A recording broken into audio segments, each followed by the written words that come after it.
All right, let's go. 6:04, Talk 107.3 FM, WBRP. Mornings with Brian Haldane off and running. Brian here with you, JP producing, getting you ready for what is going to be an unbelievably busy show. We had a full show when we went into the weekend, and then what happened happened. What happened? Brian Kelly fired. That's what happened. That's going to be the big story, overriding theme throughout the show. We'll have a couple different guests on that. Matt Moscona later this hour. Right now, though, let's start off with top stories and trending.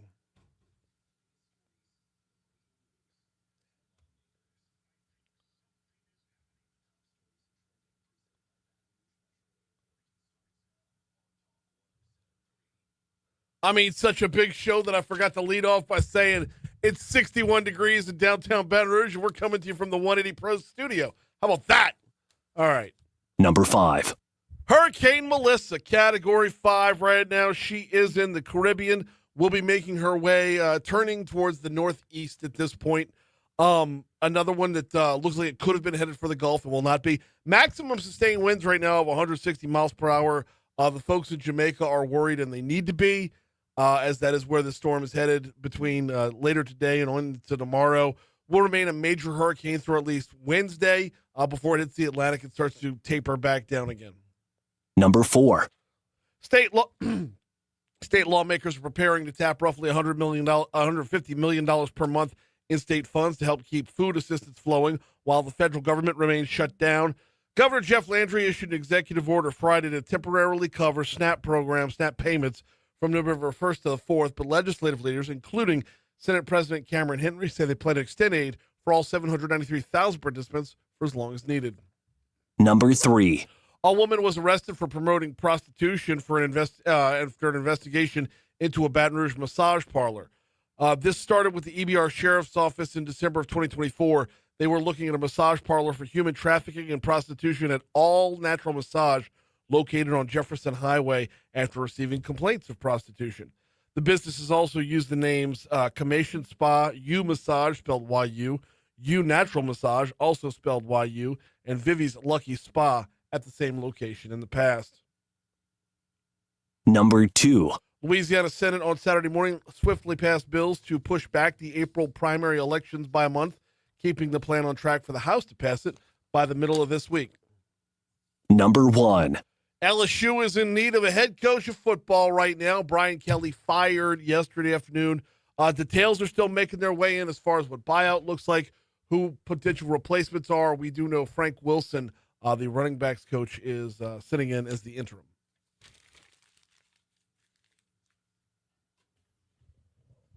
What you got, JP? Well, it looks like China and the U.S. could be close to a new trade deal that would avert the 100% tariffs.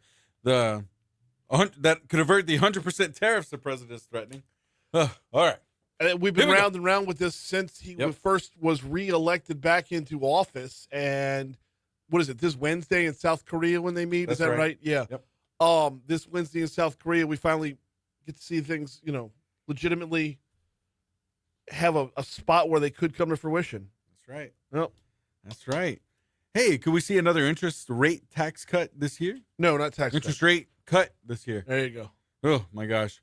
I'm still waking up, Brian. I Still understand. waking up. This is insane, right? Oof, long weekend.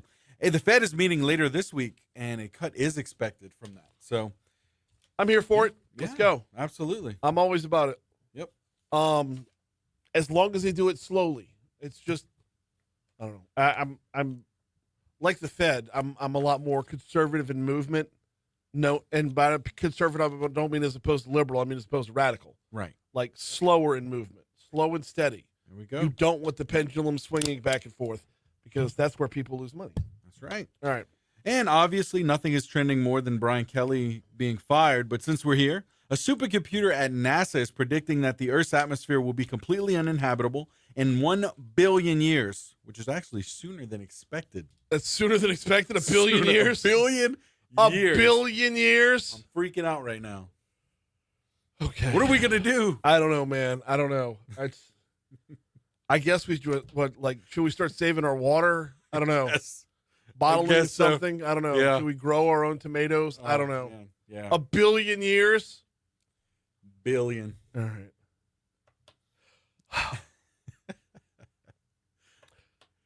We're at 610 at Talk 107.3 FM, WBRP. Here's how we're going to do it when we're breaking down sports. Obviously, Brian Kelly being fired is going to be the number one story. But when we come back, we're going to talk Saints. We're going to talk Southern Jaguars. We will break down all the Brian Kelly stuff at 6:25. Before we get to our break, though, hey, look, I know this year playoffs are out of the running for LSU, but the Tigers do still hit the road in 2 weeks to head on up to Tuscaloosa, Alabama, to take on the Crimson Tide. Now, if you want to be in that number, flybtr.com is your website. The Baton Rouge Metro Airport has got you covered. You can make your way up to the LSU Alabama game with a direct flight to and from Birmingham, originating out of Baton Rouge Metro Airport. Learn more at flybtr.com. By the way, when the end of the season rolls around, if you want to head up to Oklahoma, they've got a direct flight to Oklahoma City for exactly that as well. So check it out at flybtr.com. Also, while you're there talking about direct flights, not too early to start talking about Washington Mardi Gras, y'all. Not too early to start talking about Washington Mardi Gras. So if you're making your plans for this January, flybtr.com, direct flight into Reagan National. Takes off in Baton Rouge at about 7:15 in the morning up in that region, and then you come back the very same evening, although if you're going to Washington Mardi Gras, you're staying for a few days. So check it out at flybtr.com.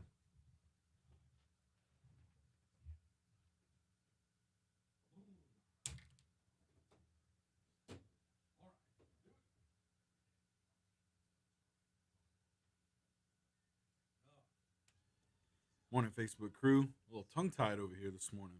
Ugh. Hope everyone had a great weekend. Yeah.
I see you, Chandler.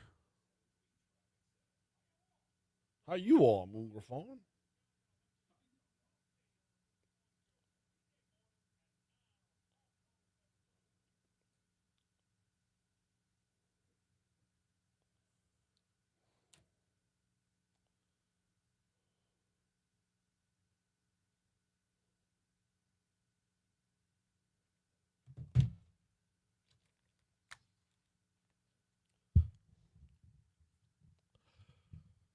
.614 Talk 107.3 FM, WBRP, mornings with Brian Haldane, rolling right along. Let's give you this guest list rundown for the remainder of the show, or for the whole show. just so we kind of know where we're at all morning long. Matt Moscona, host of After Further Review, joining us at 6:35. Yep, we're talking about the firing of Brian Kelly right there. 7:15, we got Medical Monday. Our Lady of the Lake doing some amazing stuff on the cancer treatment front. 7:35, Rowdy Gaudet from the Louisiana Association of Business and Industry hopping on board. They have got a cybersecurity event coming up that we need to talk about. 8 o'clock hour, Hunt Palmer going to be on with us at 8:05. When you saw the story break from LouisianaSports.net, Hunt's name was the one attached to it, so we will obviously talk to him. Cover everything under the sun with Moon Griffon, specifically how did the governor's office get involved in the firing of Brian Kelly. That's at 8:15. And then have you heard of Farm Mind AI? This is a pretty cool thing that could change the way we look at farming, treat farming, handle farming in America, specifically in Louisiana. Our job is to feed the world here. And are we able to do it with the food we have, the yield we have, the production we get out of our fields? We're going to talk with Colin and Grant from Farm Mind at 8:15. Right now, though, it is sports time. Yes, LSU loses 49-25 to Texas A&M on Friday night. Saturday night. That is clearly not the biggest story of the weekend as far as LSU is concerned. As on Sunday, things escalated quickly, and Brian Kelly was terminated of his post. We will get to the LSU stuff in our next segment. Right now, though, let's start you off on the Saints front. Played yesterday. Actually looked decent in the first half. They were trailing Tampa Bay 7-3 at halftime, but it was a turnover-filled game. And, thank goodness it was, too, because complete sidebar here. I picked up the Buccaneers defense to stream them on in one of my fantasy football leagues, and the Buccaneers defense scored more fantasy points than my quarterback did. So awesome on that front. Anyway, Saints lose to NFC South rival Tampa Bay 23-3 yesterday for the second week in a row. New Orleans turned it over 4 times, starting with quarterback Spencer Rattler. He was benched for rookie Tyler Shuck after turning it over twice. Coach Kellen Moore says he was looking for a spark, was not getting it out of Rattler. Has more to do with the offense collectively. We're just not executing and playing at a high enough standard, and we got to find a way to move the football consistently, protect the football, and score points. And so, this is a pure full offensive evaluation point. We're not there. The Saints' next game is against the Los Angeles Rams in Los Angeles this Sunday. Moore says he's not interested in flipping back and forth between quarterbacks, so he hopes to decide soon on who's going to start this weekend. I love Spence. I love Tyler. I love these guys to death. So these are never easy things. They're really, really challenging because I know what these guys put into this thing each and every day. But, we're just trying to find a formula that works to our advantage, and, we'll continue to address that. Jets picked up a win yesterday. I know we don't talk a whole lot of New York Jets football around here, but it's important. Because if you're looking at the bottom of the barrel, you're going to find who's going to pick first in the NFL draft. And when you look at the NFL standings right now, there aren't a whole lot of teams that only have one victory. The Jets are in that number right now, right there with the Saints. And give me one quick second because I'm refreshing my screen over here. The Jets are in that number right there with the Saints. They're both at 1-7. Looking at who else is in there. On the 1-win column, you've got the Tennessee Titans are 1-7, and that's it. It's just the three of us at the bottom right there. Saints are 1-7, Jets are 1-7, Tennessee is 1-7. Those are your three right now who are in contention to get the number 1 overall pick. I really don't even know who the number 1 overall pick is going to be yet. That's kind of up in the air as well. So if you're the Saints, getting Tyler Shuck out there is a good thing, because getting Tyler Shuck out there means that you could know going into next year's NFL draft if you're going to need a quarterback or someone to complement said quarterback. So we will obviously keep an eye on that win-loss record, specifically the loss side of the loss record. Meanwhile, the Southern Jaguars, with their interim head coach, Fred McNair, did not quite get it done on Saturday. Southern falls short, and they were, I don't know why ESPN does this. They always bump ahead the next week. All right, there we go.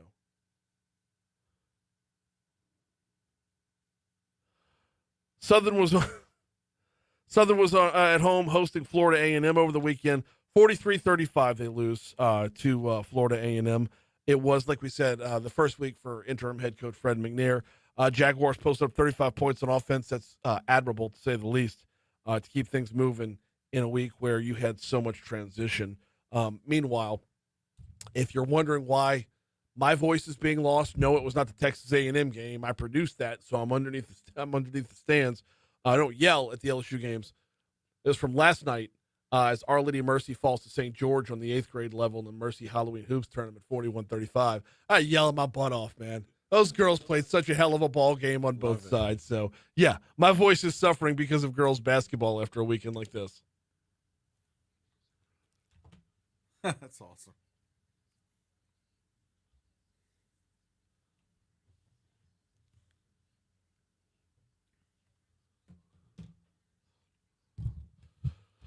Audrey Dalmo was good for 14. Abigail Haldane was good for 6, and I want to say 4 assists.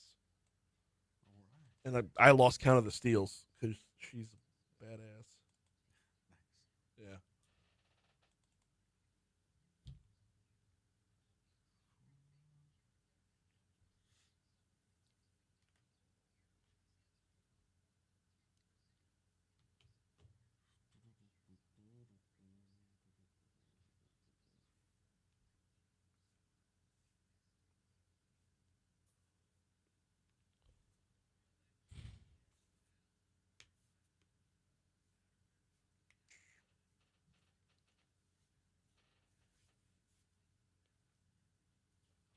So we're going to go 18, 19, and 20, and then Kelly 1 through 4. Okay. Okay.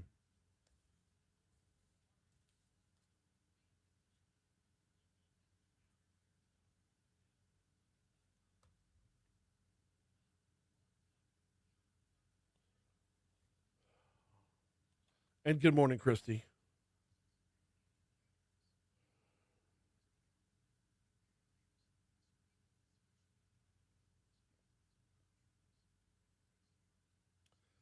Let's get some hot coffee on that throat, see if it helps.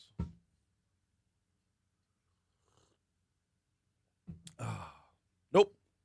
A little bit.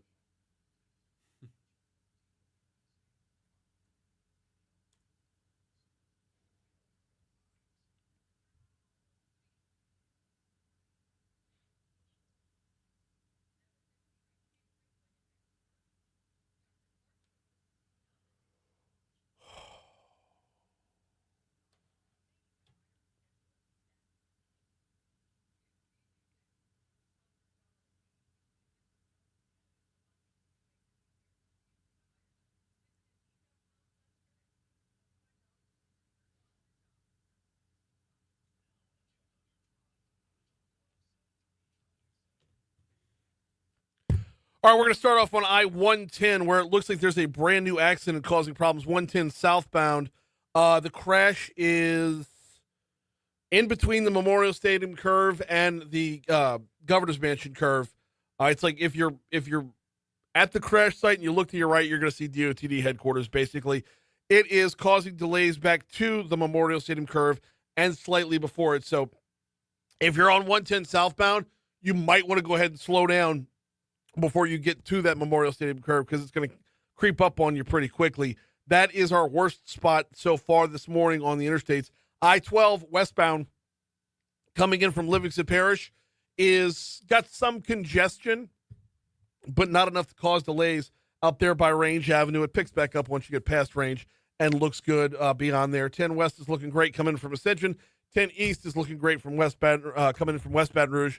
Both bridges are wide open as well. Aside from the accident on 110 southbound, that's the only thing we got going on to start off your morning.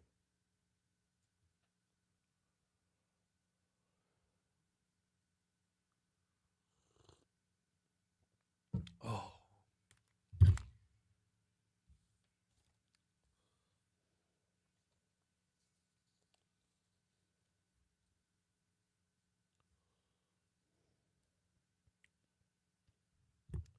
624 Talk 107.3 FM, WBRP, mornings with Brian Haldane, rolling right along. Landmark Bank, landmarkbankla.com is their home base online. Landmark Bank, founded in 1897 as a community bank. Here in 2025, they are a community bank. They're not changing their mission, sticking to that mission, boss. Whether you're up in Zachary, you're in Clinton, whether you're in Brewley, whether you're in Denham, in fact, if you go to landmarkbankla.com, hit the little About tab, you can find all their locations there. The importance of a community bank cannot be overstated because it's that one-on-one attention, that relationship you have with your banker. When your banker, you see your banker at the grocery store, you see your banker at the gym, you see your banker washing their car, pumping their gas. Your banker is your neighbor. Your banker is someone you have a relationship with. You don't just have a bank, you have a banker. And that means you've got someone who is A, invested in the same community you are, and B, here to help you personally with your hopes, wants, dreams, and desires. Learn more at landmarkbankla.com. All right, moving over to LSU football, and we're going to talk with Matt Moscona from after further review in about 10 minutes from right now. They fall 49-25 to the Texas A&M Aggies at halftime. I know normally we play highlights here, considering how unbelievably abysmal the second half was. And I think abysmal is the right word because at a certain point it felt like there was no bottom. There was no bottom to how far that thing could drop. 18-14 at halftime, you were actually looking pretty decent, okay? Due to a couple of turnovers, sure, but you had a lead. You had a block punt with a safety. I mean, you had a lot going for you if you were at LSU heading into the half. I mean, Texas A&M scored on their first two possessions, and then the Tiger defense righted the ship, okay? 14 points in the first quarter, 0 in the second for Texas A&M. 7 points in the first quarter, 11 in the second for LSU. So 18-14 your halftime score there. But you come out in the second half, and you give up 35 points and a half. And you only pick up 7 more at the very, very end once Garrett Nussmeier was on the sideline and you had Van Buren at quarterback. Martin Van Buren was the 8th president. So Tigers fall 49-25. The game itself takes a back seat to the firing, as there were, and we're going to hear this in a little bit, but there were fire Kelly chants coming from the student section. Head coach Brian Kelly said he took full responsibility for the team's performance, not only on Saturday night, but throughout this entire underachieving season. Our fans are disappointed, like any fan base would be. It stops with the head coach. And so that responsibility falls with me. You're going to hear a little bit more of an elongated cut on that in just a quick second. Like we said, it was 18-14 at halftime, and then 35-7 after that. It's just disgusting. It's just disgusting. And Coach Kelly said after the game that he feels the fans' pain. Our fan base should be upset. They have every right to be. That second half was unacceptable at any level. That's when you start to know the wheels are coming off, right? I mean, the chants were happening in the stadium, but that's when you start to know the wheels are coming off, because that soundbite right there from Brian Kelly reminded me very, very much of when Ed Ogeron would start saying, not up to the LSU standard. Like when you start to hear those parallels, you know it's moving in that direction. The train is leaving the station. Tigers are now 5-3. Probably not going to the college football playoff. You do have the chance to beat 2 more ranked teams if interim coach Frank Wilson can get things in order. But I mean, you're talking about taking on a top 10 Alabama team in 2 weeks, and then a top 25 Oklahoma team in the season. Both of those games being on the road. All right. Now, is the locker room lost? It's a decent question. West Weeks says despite the team now being unable to fulfill their preseason goals, they're not done yet. I'm an LSU fighting Tiger till I die, so every chance I get to represent those 3 letters on my chest, I'm going to come in every single day. I'm going to work my tail off, and I'm going to bring everybody else around with me. I'm going to keep fighting to the end, and I know everybody else is. Got a bye week this week. That's probably a blessing, as Frank Wilson will have a chance to get his house in order. As far as Brian Kelly is concerned, let's go back to that post-game press conference. I said you would hear a little bit more of an elongated version of that soundbite of what Kelly had to say, just addressing the fans' discussed. Here he was. Oh, sorry. That's me. I teed it up wrong. What was the audio from the stands that had Brian Kelly talking about that discussed? Here we go.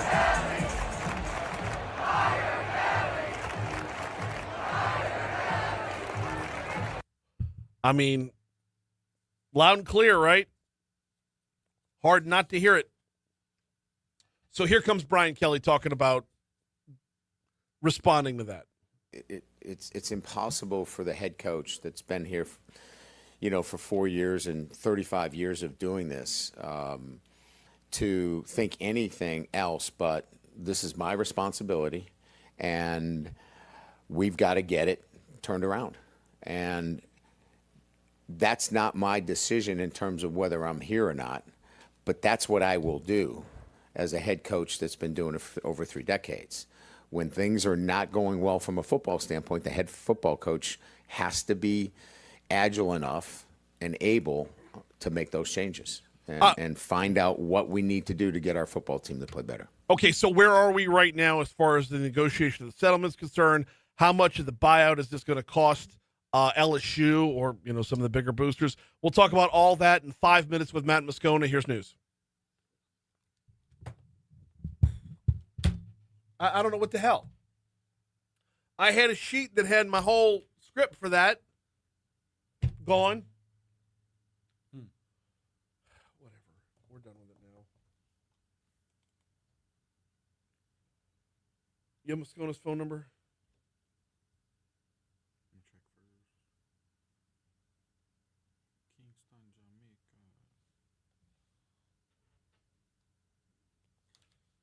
Yes. Cool. Wait.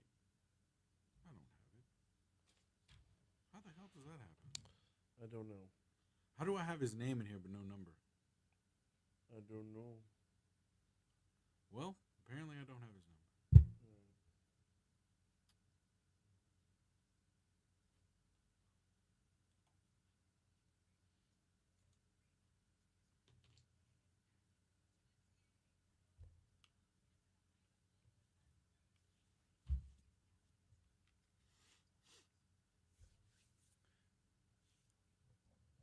Yes.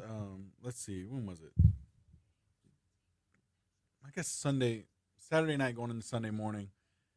I saw it was Brian Kelly. Someone posted Brian Kelly in the Facebook Marketplace for free.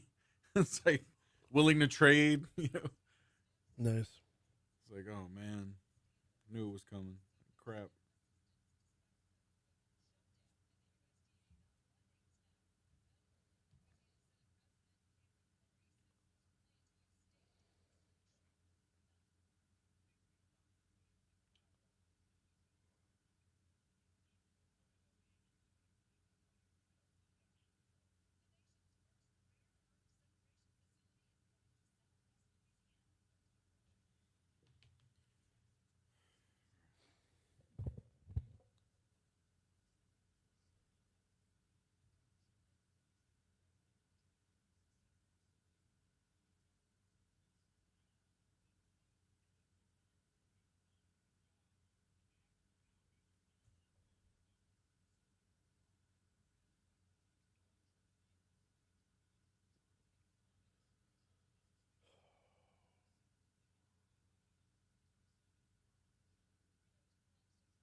I'm sure he's doing like all the radios this morning.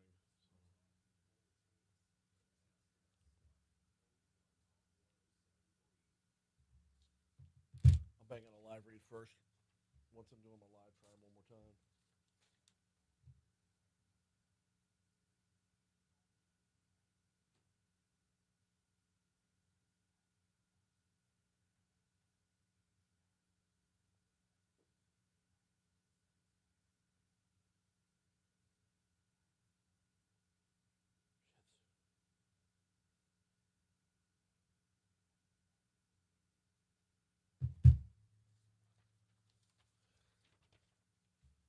None of this stuff matters for right now. This is all other shit.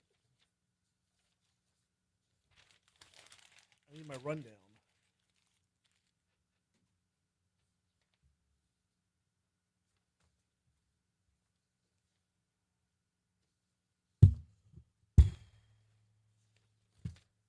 Found my sheet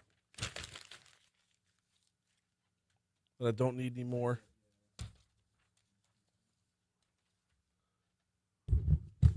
All right. My level of organization this morning is completely gone.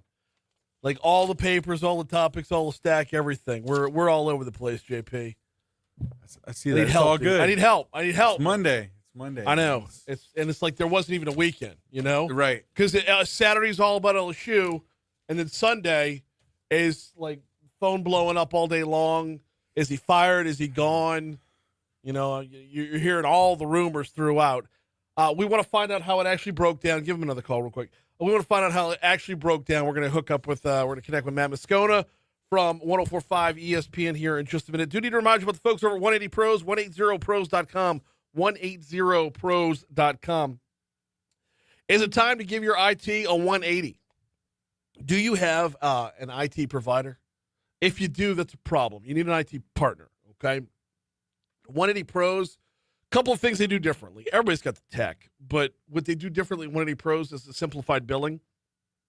As your partner, they're not going to nickel and dime you on every line item that they come out for. But also as your partner, they're going to meet up with you same day. Well, you will get same day response when you call in.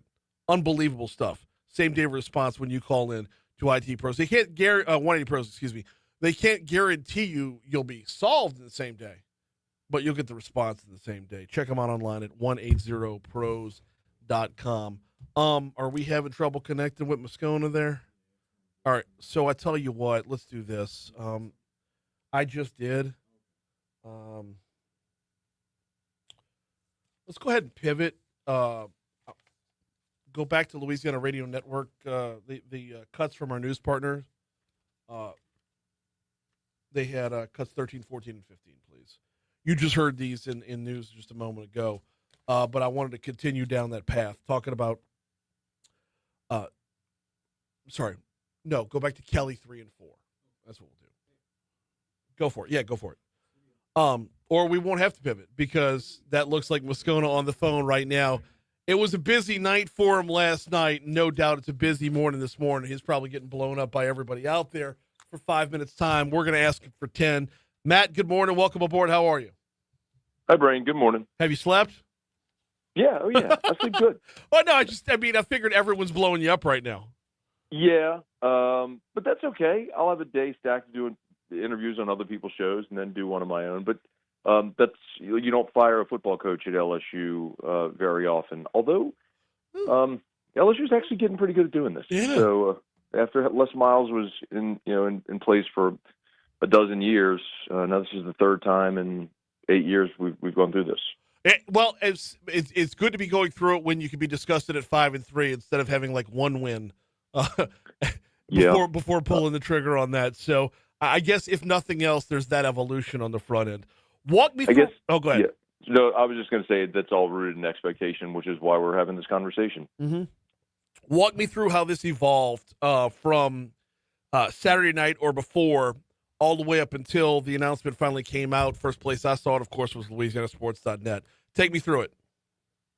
So I've said in basically every interview I've done over the last 4 years that Brian Kelly and LSU, for better or worse, are financially bound to each other for a decade. Yeah. Because LSU owes him 90% of his remaining deal, which was a 10-year, $95 million contract. And I think you know as well as I do, LSU is not a wealthy school. It's not a poverty program, but it's also not Texas oil money rich. Right. And so to afford a $50+ million buyout is something that had always been expressed to me was not something LSU had an appetite for. Even last week, I was in Nashville for the Vanderbilt game, and that was the LSU Board of Supervisors trip. They make one trip collectively as a board every year. And even after that game, the temperature was they've lost twice on the road, close games to top 10 teams. Mm-hmm. This was very different on Saturday because I think you look at a loss like that and you wonder, with everything on the line, right, the whole season on the line, so much expectation and investment in this season in particular, was there any coming back from that loss and as ugly as it got? And clearly the decision was made at that point that there wasn't, and conversations started being had, I'm told, during that game about not necessarily passing the hat, but sort of interest level in buyout participation from high-level boosters. And one thing led to another. Woke up Sunday morning to a call that it was happening, that Brian Kelly was going to be fired. We're talking with Matt Moscona, host of After Further Review. You'll hear on our sister station 104.5 ESPN Radio, 3 to 6 this afternoon. Okay, do we know the ins and outs of what went on behind the scenes as far as, like, at the end of the game, was he fired? Did this escalate somewhere along the way? He was told sometime around noon at a meeting at Football Ops. Mm-hmm. On Sunday. But that's only where it started to get interesting, because that meeting happened and as I'm told, it involved Scott Woodward, Austin Thomas, LSU general manager, Brian Kelly, his agent, Trace Armstrong, Burge Osbury, and they offered Brian Kelly a buyout, a settlement Mm-hmm. of his buyout, to which he promptly told them to kick rocks. Yeah. And then different conversations started to be had. In true Louisiana fashion, the governor and the board of supervisors got involved, trying to determine if Scott Woodward actually had the authority to make that decision, which of course he does. But it led last night to a meeting, Sunday night, between the governor, the board of supervisors, and several high-level boosters about how to manage the buyout and things along that line. Scott Woodward was not involved in that meeting. And when that meeting adjourned is when that's when shortly thereafter the players-only meeting was called at 8 p.m. And after the players' meeting was called to inform the team, that's when the press release went out from LSU. So it was a very long, winding day that should have been very easy, cut and dried, but in true Louisiana fashion, where the political system gets involved, things are never actually easy. Okay, so just to kind of clarify here as we walk, because there's a lot to sift through yesterday with the number of rumors that just ran around. I'm pretty sure the ghost of Earl Long got involved at some point. With everything that went out yesterday, this was happening the firing was happening before the governor got involved, correct? Brian Kelly was fired by Scott Woodward. Gotcha. Before the governor got involved, yes. Yeah. Now, as far as the buyout's concerned, is LSU stuck with the whole bag, or was any progress all made with negotiations, or do we still not know? So LSU, with the meeting with the governor, the board, and the boosters last night, where they adjourned and left it, was they were just going to they're going to continue paying Brian Kelly his monthly installments. So, if you just do some napkin math, he makes about $800,000 a month, roughly. And so they're just going to keep paying him those installments, and they'll determine what to do with the buyout at a later date. Okay. I can't see Brian Kelly accepting a lesser amount. There's been some conversation of perhaps exercising the for-cause component of his contract. That may just be saber rattling. And And the other thing to keep in mind is his contract does have mitigation, which means if he were to get another job, his buyout would be lessened by the amount of the salary of his new job, and that includes a job in media. So let's say he doesn't coach but gets a TV job, whatever salary he would make in TV would lessen the buyout as well. Okay, but mitigated by, not excluded, right? Like, if so, say he were to get another job at a lower school, and it would come in at a much, much lower rate, he would still be supplemented up to the point of that $800K per month, right? Yes, it would be just to say take whatever salary he would make at his new job, and you would reduce the buyout by the amount of that salary. We're talking with Matt Moscona, host of After Further Review, about the firing of Brian Kelly yesterday. Matt, I know there's still a lot that's like in motion right now. Probably too soon to start talking about replacements. In the meanwhile, it's just going to be Frank Wilson. How much do you know about the players' meeting from last night? I saw a number of reports that Harold Perkins was sitting out the rest of the year. Where's the team at right now, emotionally, mentally, heading into the bye week before heading off to Alabama? I cannot confirm the Harold Perkins news. I know that just to be rumor at this point. Same. So the meeting, Brian Kelly was able to address the team at that meeting. Oh. So he spoke. Scott Woodward spoke, and Frank Wilson addressed the team. It was less than 30 minutes, but by the time it started at 8, when I started getting messages that it had the meeting had broken. But I thought it was interesting that Kelly was allowed to address the team. That often doesn't happen when coaches get fired. But I was told it was sort of that everybody handled it with class and it went well.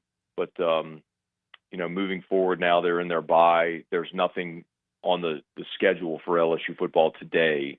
Meaning the players, they don't have anything football related until tomorrow, till Tuesday, till tomorrow. So kind of allows everybody to catch their breath and for Frank Wilson to get the staff sort of aligned. The other thing I'll tell you as well is Joe Sloan. I don't know that this has been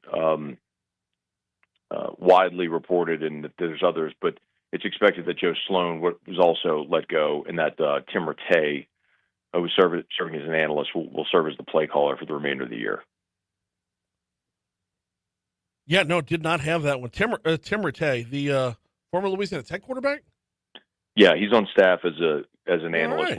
working with the quarterbacks. He joined in the spring, and so he's spent all the time working with. He had also worked in the NFL. I think maybe with the 49ers. I don't have his resume right in front of me. Forgive me for that, but no worries. Yeah, he was a 49er to be sure. But that's the expectation is that Tim Rattay would be the play caller the remainder of the year. So as far as anything else moving forward, we're probably going to be in a holding scenario until the end of the regular season or until the end of the season, correct?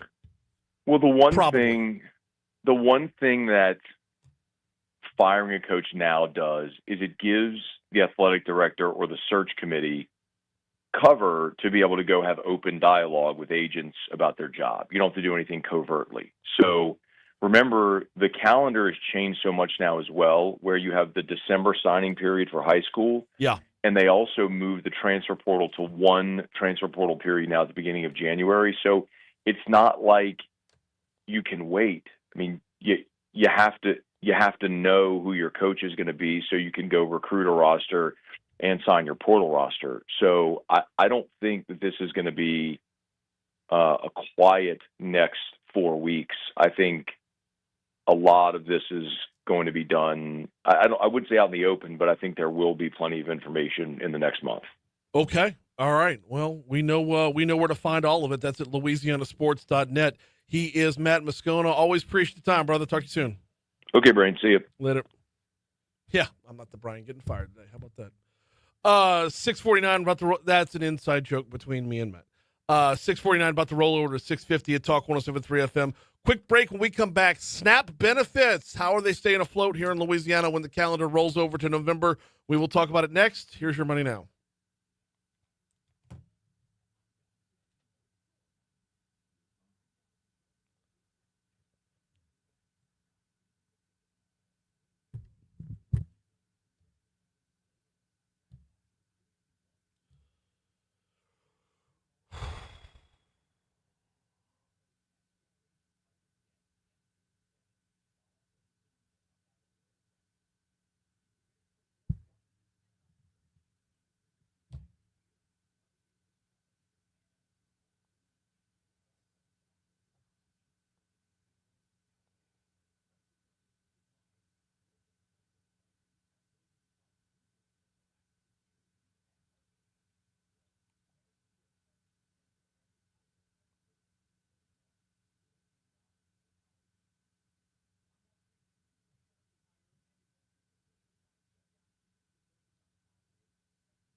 I don't want Lane Kiffin. Is that weird? I would probably love him if he was here, but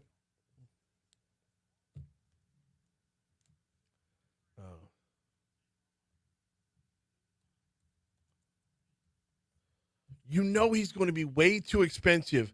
Like, if you're Lane Kiffin, you're going to the playoffs in Oxford. Why would you leave, right? First and foremost, why would you leave Oxford, Mississippi? You're going to the playoffs at Ole Miss. And then if you don't make the playoffs for the next 8 years, they're fine.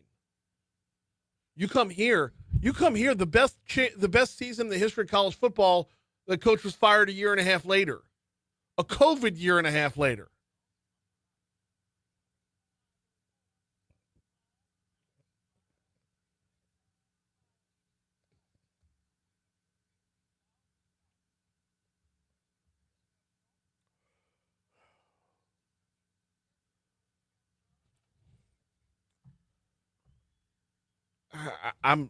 I think Clark Lee's going to top my list. It's time to turn to a Vanderbilt coach to bring back the magic. Oops.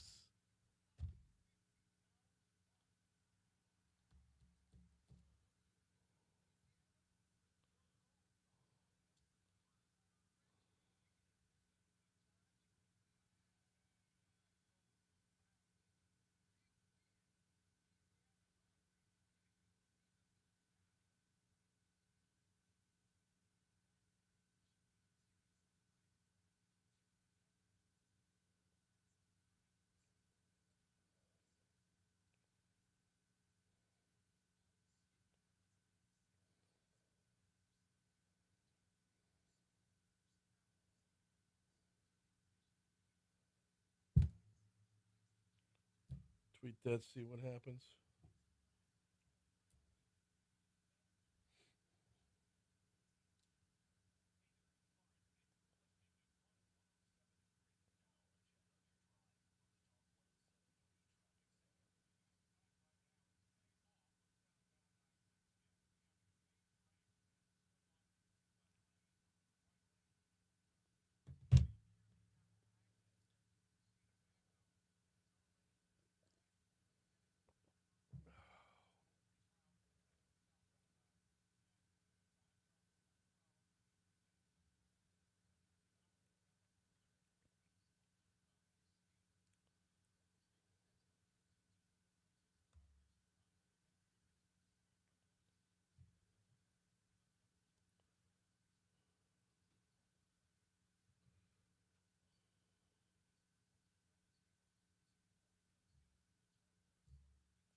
It's crazy how quickly things can turn.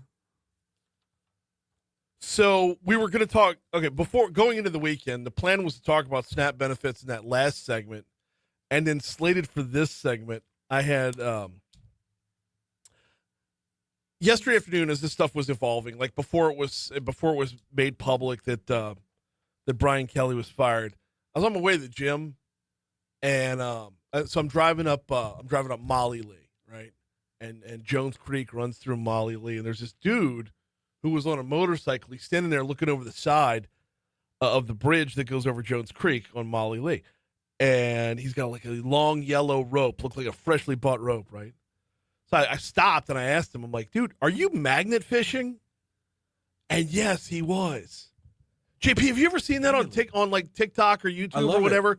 The guys that go magnet fishing and then like they'll pull out like, a bicycle out of the river or a gun or whatever, like a small safe or something. It's pretty cool. Dude was magnet fishing, and he said, he's seen all the videos, he wanted to do it, so he went and bought like some kind of super magnet or whatever, like, and then a whole bunch of rope, and he hadn't caught anything yet. So, but I was gonna do it. I had a whole bit planned for that, man. That was really. I know.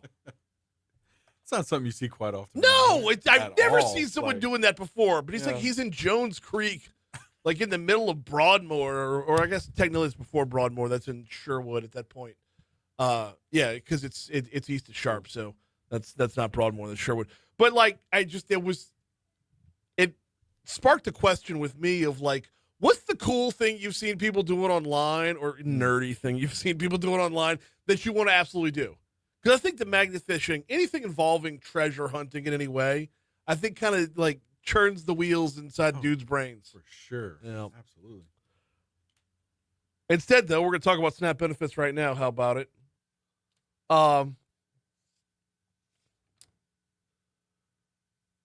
Right now, we are looking at, in the state of Louisiana, how to cover this, right? The USDA funds SNAP, but because of the shutdown, the federal agency is not allocating any SNAP funding for this month. Senate President Cameron Henry says they're planning on using state dollars to make sure people don't go hungry. I think we have found a way to provide about $150 million to LDH, or have LDH use some of their existing money to cover the SNAP shortfall. The Louisiana Department of Health oversees the SNAP program here. Henry says there's likely $150 million available within LDH's budget. Now, in an emergency declaration order, Governor Landry also suggested using money from the rainy day fund as a SNAP stopgap. Henry says they're going to look at that option if the government shutdown drags on. We could possibly use it if we have to go into December, because we'll have long enough lead time to go through the ballot measures and go through all the necessary steps to have that take place. So how many people we're talking about feeding here? You know, just right around 4.5 million people in the state. 792,000 of them rely on SNAP benefits to purchase food every month. The state picks up $150 million every month from the USDA to provide that food assistance. Now, the Louisiana House passed a resolution on Friday urging LDH to provide SNAP funding in November. Henry says the Louisiana Senate will take up that same resolution day after tomorrow. We're working with them right now to see how much cash they have on hand. The part that we don't know is if Louisiana picks up this ball and runs with it and pays people out of Louisiana coffers. The part we don't know is whether or not the state will be reimbursed once the federal government's back up and running. But I don't think they're going to cut a retroactive SNAP benefit check, supplemental nutrition assistance plan, supplemental nutrition checks. I know they're going to pay back pay to those who work for the government, or at least that's the plan. So we'll see how this plays out. Right now, we got to hit news, traffic, weather. Hour 2 is next. It's 7 o'clock.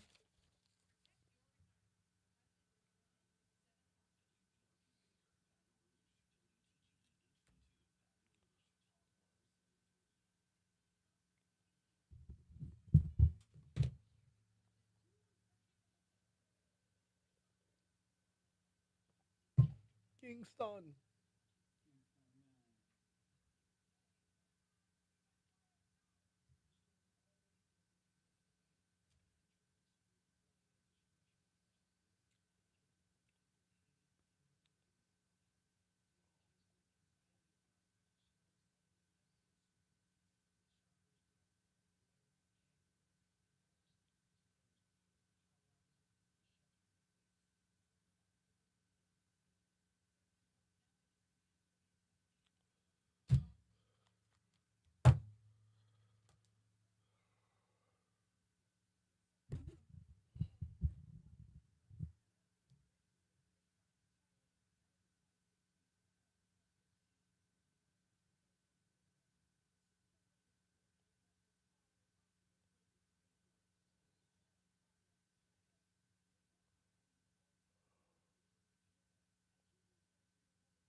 Is Laura Ingraham talking shit about the game?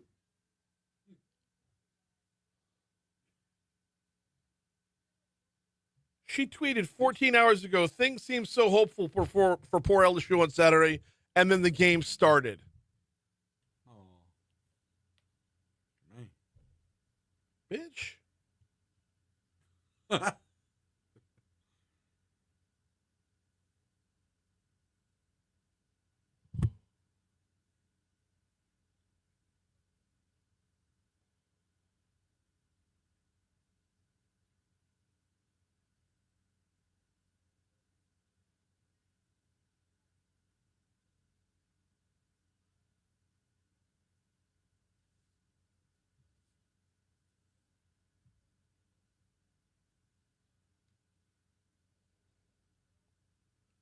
Getting straight up roasted by LSU fans because she used a short video of the LSU baseball championship parade where the team was up in the big old Tiger. Yeah, Tiger fans were responding. Tiger fans were responding with, the video you used wasn't from Saturday. It was from a national championship parade. If you're not familiar, national championships are when you win the whole thing, Laura. Texas A&M wouldn't know about this. Yeah, you got to be careful, man.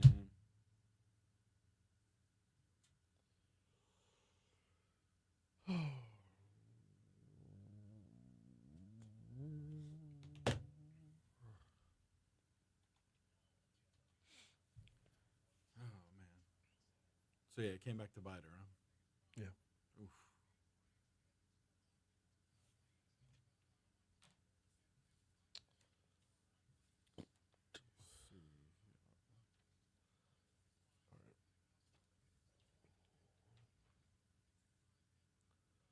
I have all of my notes where they need to be now. So let me start.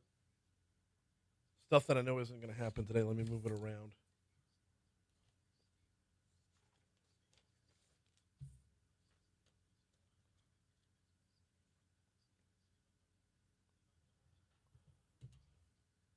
For this, is it Dr. Stagg that's going to be for Medical Monday? It's pre-recorded, the one in here?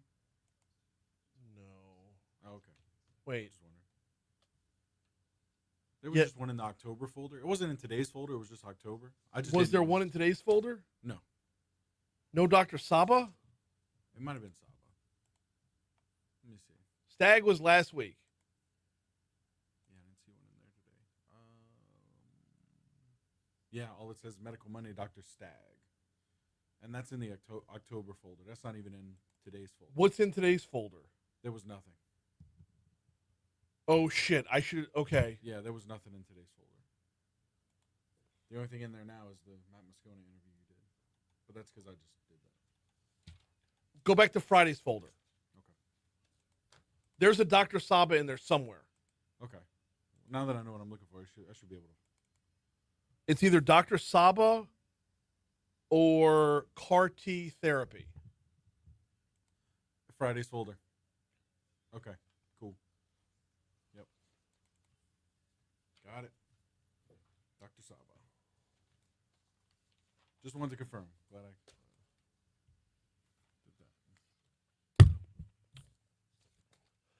7:05 Talk 107.3 FM, WBRP. Mornings with Brian Haldane, rolling right along. Hour 2 coming your way right now from the 180 Pros studio. Brian here with you, JP producing. We are starting off your second hour right where we did temperature-wise the first hour, and that would be 61 degrees in downtown Baton Rouge. What is CAR T therapy? Well, it's the latest and greatest when it comes to cancer treatment. We're going to talk with Dr. Saba from Our Lady of the Lake in our Medical Monday segment coming up in just a little bit. Also this hour, Rowdy Gaudet is going to join us from the Louisiana Association of Business and Industry. They have an event coming up on November 5th, I believe. Yeah. Cybersecurity and AI Summit. Looking forward to talking with Rowdy about that. Right now, though, we start off your second hour with top stories and trending.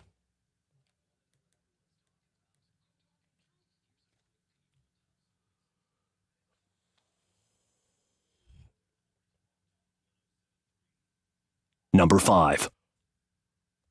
160 mile per hour maximum sustained winds. That's the report on Hurricane Melissa bearing down on Jamaica. Going to be there later today and then through tomorrow before really it's turning towards the northeast. So this is yet another storm this year that is not going to be a problem for the mainland United States. It will hit Jamaica, the Dominican Republic.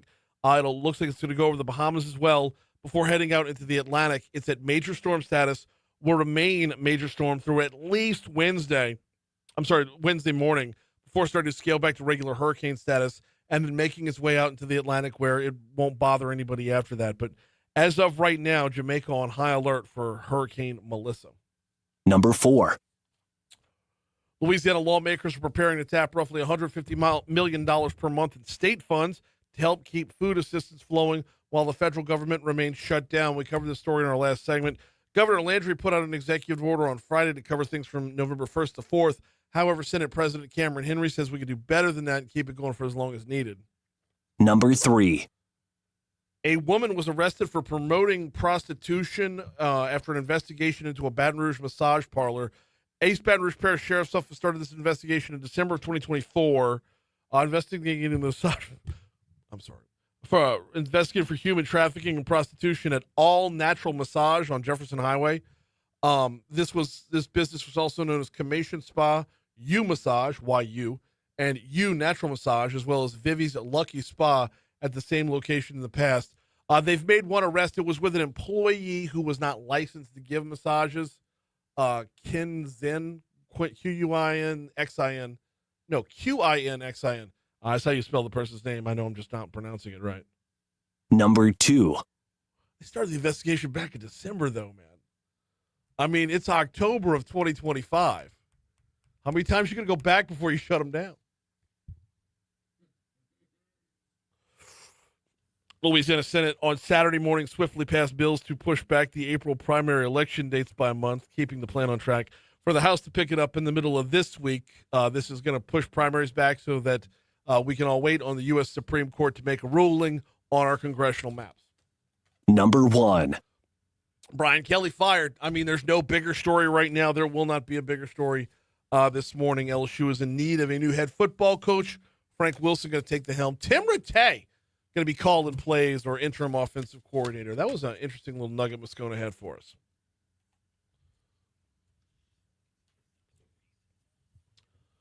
Sorry, if you're just tuning in, we had Matt Moscona on the show at 6:35 this morning. As part of that interview, he included that former Louisiana Tech quarterback Tim Rattay, who's been working with LSU as an analyst, going to step in as it's looking like Joe Sloan fired or stepping aside along with Brian Kelly.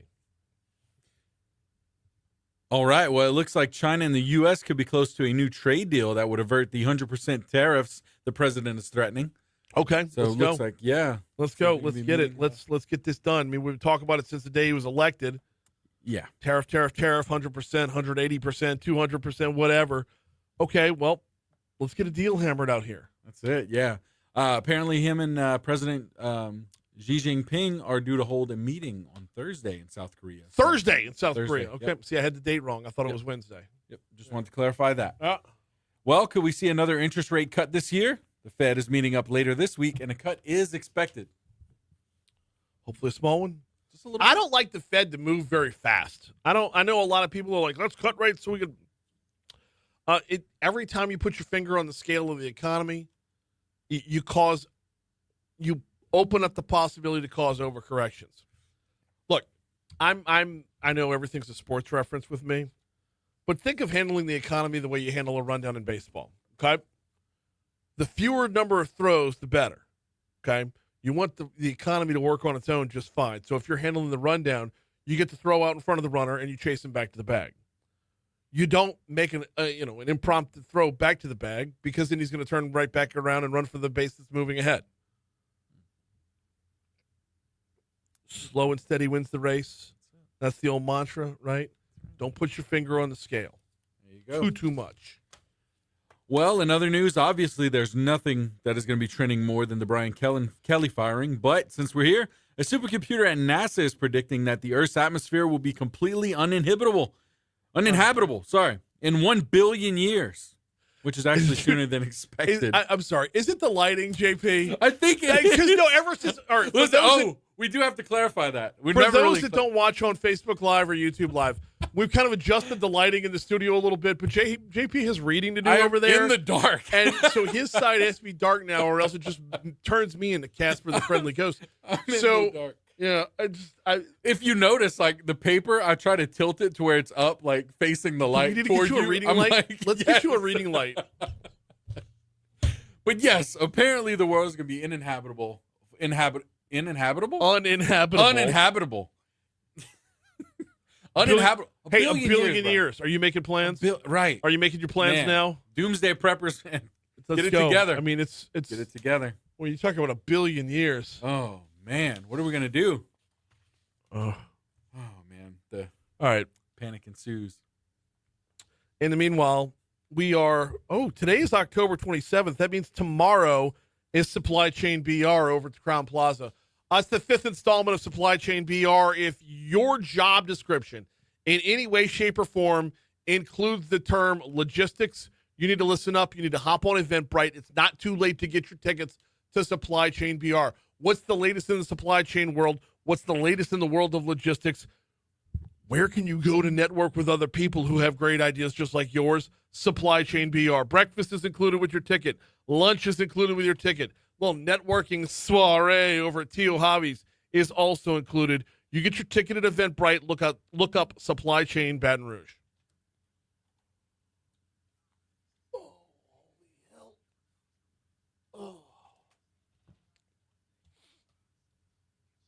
All right, guys and gals. We got Medical Monday coming up.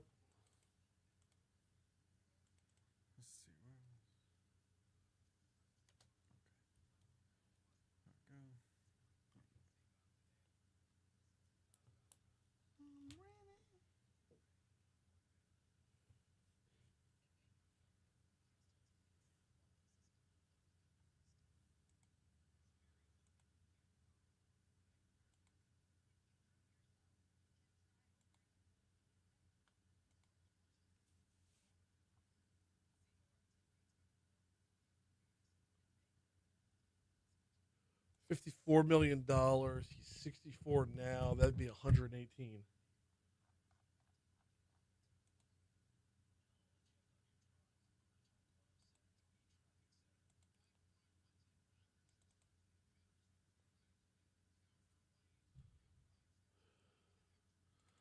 All right, I'm gonna hit you with this little joke before I step aside for Medical Monday. Hey, Brian Kelly, let me negotiate your buyout, and I'll get you $1 million a year till you're 118 years old. Sincerely, Bobby Bonilla.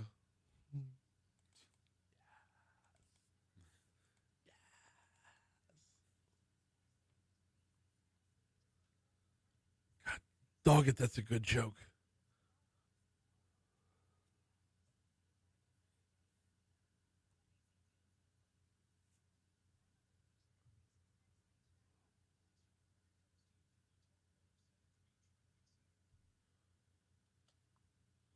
It's time for your weekly checkup. This is Medical Monday, presented by Our Lady of the Lake Health.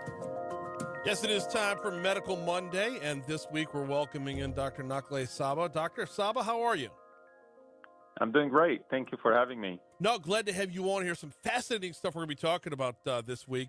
And I'm just going to start, because in the battle for cancer, every innovation out there, every advantage Our Lady of the Lake brings to the table is worth covering. So let's dive right in. We're talking about CAR T therapy today.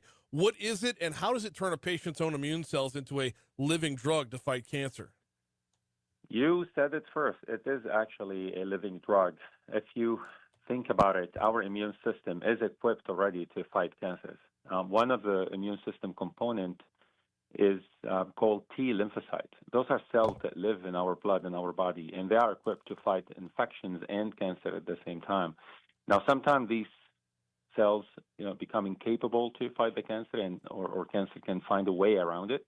So what we need to do, we need to harness this immune system, particularly the T cells, to be able to fight the cancer again. So what we do, simply we take them out of the patient's body. We equip them with a gun, I would say, to be able to fight the cancer, and then we put them back in the body. In a little bit more details, we take them out of the patient's body. We send them to the pharmaceutical company that's going to give them a genetic code. That genetic code is going to help these cells to express a receptor. That receptor will bind to the cancer. Those cells will be then expanded in the lab, sent back to us, and then we'll give them back to the patients. When they go back in the patient's body, they will find their way back to the cancer, bind to it, and start attacking and killing it. That is amazing. All right, what's the turnaround on that? Like, how quickly does this get done? Yeah, that's definitely phenomenal. Now, if you think about vein to vein, we call it. Vein to vein means from the time we collect the cells from the patients themselves till the time that the cells are back to be given to the patient. That's on average 14 days. Mm-hmm. Okay, but then the story or the journey does not start from that first vein timeline. We have we need more time to prepare the patients, get the authorization, make sure that the patient is able to handle the treatment, going through the screening process, make sure we have a caregiver. If the cancer, let's say, or if the lymphoma or the myeloma or the leukemia is, some of them are very aggressive, cannot wait that long. Sometimes we need to tone it down and give them what we call bridging therapies to make sure this cancer remains under control. So there's a lot of homework, a lot of things to be done before that first vein step. In most patients, it takes, on average, 1 to 2 months. Usually 1 month till the first vein, I would say, and then the 14 manufacturing time needed. Is this it's like a particular cancer specific, or are there multiple cancers this is used for? And along with that question, kind of a follow up in the middle, is there particular patients that are better served through this? Let me start backward. There is no age limit for CAR T, as opposed to transplant, where we usually stop at the age of 75. For CAR T, there is no age limit. So if this patient is usually fit for intermediate, I would say, dose chemotherapy, then they should be able to be fit for CAR T. Now, what type of so far, aside from research and clinical trial that is looking for the role for CAR T in a myriad of cancers, including blood cancers and solid tumor, the currently approved product by the FDA covers the following cancers. Number one, multiple myeloma. So we have a CAR T for multiple myeloma in the second line and the third line. Just imagine it moved up to the second line, and some literature is even talking about cure in myeloma, which is quite surprising. Obviously, we define myeloma as an incurable disease. Now we're talking about cure in the second line. I mean, what's going on? So this is really big news for the patient. Yeah. Number two, lymphoma, and we have several subtypes that are covered here. We have diffuse large B-cell lymphoma, which is the most common lymphoma in the United States. We have products in the second line. Follicular lymphoma, indolent, most common indolent lymphoma in the USA, that's third line. Mantle cell lymphoma, very aggressive, an ugly one, that's third line. We also have chronic lymphocytic leukemia / small lymphocytic lymphoma, CLL/SLL. This is the most common leukemia in adults in the United States. That's third line. And then we have acute lymphoblastic leukemia, and that's for adults and for children, and that's in the relapse setting. So CAR T currently covered these indications. We obviously look forward to expand the indications to other cancers in the heme space and hopefully in the solid tumor in the future.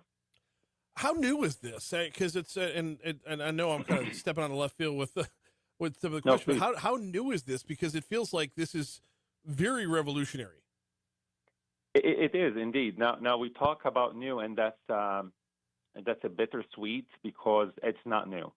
Oh, the first CAR T was approved in 2017 in diffuse large cell lymphoma, and we're talking 8+ years at this point. And you can imagine the research that preceded that. I mean, obviously, a lot of work is done behind the curtain for years and years to go. The first generation CARs that failed, and then you improve on the receptor, you improve on the co-receptor, how to make sure these cells stay alive in the body. What would be the chemotherapy to be given before. So a lot of research was done prior to that first approval. That bitter part, and I keep talking about it, is in our states in the South, we're the last, unfortunately, to adopt and to bring this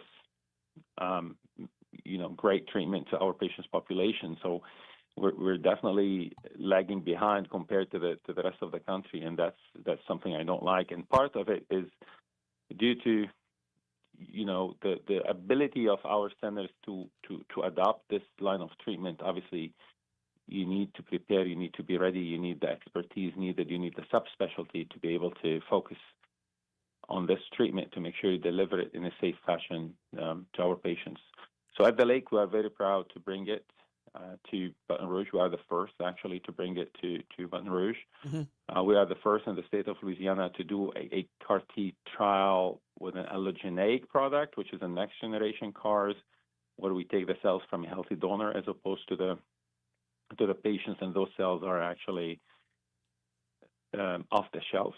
Those are manufacturers and aliquoted and ready to be deployed. So that vein-to-vein time does not exist. You need a car. Okay, this is it. So that's one of the things that I'd like to highlight. We were the first to do it in the state, and we treated a patient with that.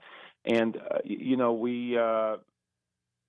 so that time speaks for the how Louisiana unfortunately lags behind compared to other areas of the country. This is Medical Monday, presented by the folks over at Our Lady of the Lake. Today we're talking CAR T therapy with Dr. Nakhle Saba. Want to touch on, are there any risks, side effects when it comes to CAR T therapy? Absolutely. Nothing we do is without side effects, and that's when we talk about a CAR T with our patient, we dissect these side effects in details. And, I'm going to present it to you the same way I present it to the patient, obviously a little bit summarized. This line of treatment does not have the classic side effect that we see with chemotherapy per se. Although the patients will take some levels of chemotherapy prior to the CAR T to allow their body to receive and not reject the CAR T cells. Okay, but when we talk about CAR T, it's a totally different concept of side effect, particularly in what's related to the immune system activation.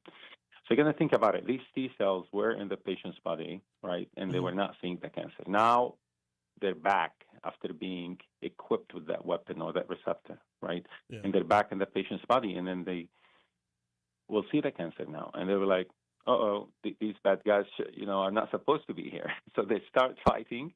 When they start fighting, they, start dividing. We call it in vivo expansion, meaning these cells are expanding or dividing in the patient's body in order to make a bigger army. Mm-hmm. And they start talking to the immune system, to the rest component, to the other components of the immune system to be recruited to that battlefield. And they talk between each other through a molecule that we call, or a type of molecule that we call cytokine. So cytokine is a language that these cells talk between each other in order to call each other and ask each other to do this or that. So, the T cells will secrete cytokines to help them to divide and expand, to recruit other cells such as macrophages. Macrophages will come, they'll secrete more cytokines, and you'll go into this loop of overproduction of cytokines sometime. And that what triggered what we call cytokine release syndrome, or CRS, cytokine release syndrome. A lot of these cytokines will make you feel weak, as if you're having a bad infection. So it could be as simple as a fever, but it could also progress into a drop in the blood pressure or a drop in the oxygen level in the blood. So we grade this from 1 to 4. Obviously, as soon as we see a fever, the patient will be admitted and worked up for infection and CRS. We usually treat that with an anti-interleukin therapy. It's fairly safe. We extensively use that therapy during COVID because COVID also causes cytokine storm. So it's the same treatment. We call it tocilizumab, and it works fairly fast. Now, the good news is that most of the patients will have a low grade or mild CRS. The minority will have severe CRS. The more we learn about these CAR T, the more we're confident and comfortable in treating them early on, preventing it from progressing into a severe CRS that requires an ICU stay. The other type of toxicity, we call it neurotoxicity. Neurotoxicity, it usually follows CRS, and that could be as simple as change in handwriting all the way to a seizure or a coma, which is rare, really rare. So most people will be early on, and that could be treated with corticosteroids. You pretty much answered my next question within that answer, and that was the differences between this and chemotherapy. But really more specifically, I want to ask, like, one of the bigger differences sounds to me like in the number of treatments it's going to take. This makes it sound like, one shot and it takes off from there. That's it. It's a one-time treatment. Unbelievable. And that's it. And then, yes, and that's the beauty of it. Now, the side effect, as you said, it's different from the classic stuff that we see with chemotherapy. Now, some are similar, and those are a drop in the blood count. So you might need to have a blood transfusion or a platelet transfusion. your other white count, if you have the CRS, and because of the chemo that you take before the CAR T, which is although mild but can trigger a drop in the white count, infection is a risk, reactivation of viruses is a risk. So we follow these patients across to make sure that these complications are well addressed on the short, intermediate, and long run. And like most treatment with cancers, we're seeing other cancers that could happen in the future. Whether those are related to CAR T or not is to be discussed. But we talk about second primary malignancies or treatment-related cancers that could happen down the road, especially those, our patients have been exposed to chemo before and are exposed to chemotherapy with the CAR T. So secondary malignancy, we call it, as a concern, and we stay on top of it with age-appropriate cancer screening, skin checks, colonoscopies, mammograms, and serial blood work on the long run. Got just a couple minutes left with Dr. Nakleh Saba talking about CAR T therapy, which, as I understand, is pretty expensive. What's being done to address some of the financial burden and make this more accessible? That's one of the barriers that we face when we prescribe CAR T, particularly in our Medicaid-insured population or the uninsured ones. Obviously, we have a financial team who follow the patient and the cost of this treatment from A to Z. And the reason it is expensive, you touch base on that just in your prior question, because it's a one-time treatment. So, these pharmaceutical companies, when they say, okay, well, this is one-time treatment, but it might cure you or might delay the relapse for years and years to come, for example, in a subset of patients, if those did not get a CAR T, they would have been on something else, and that something else on the long run will cost more. I don't want to go there, but it is an expensive treatment. That's one of the main barriers. Obviously, before we proceed into this, we want to make sure that this treatment is covered and the patient does not have to, break his bank to pay, or if at all, which is a problem.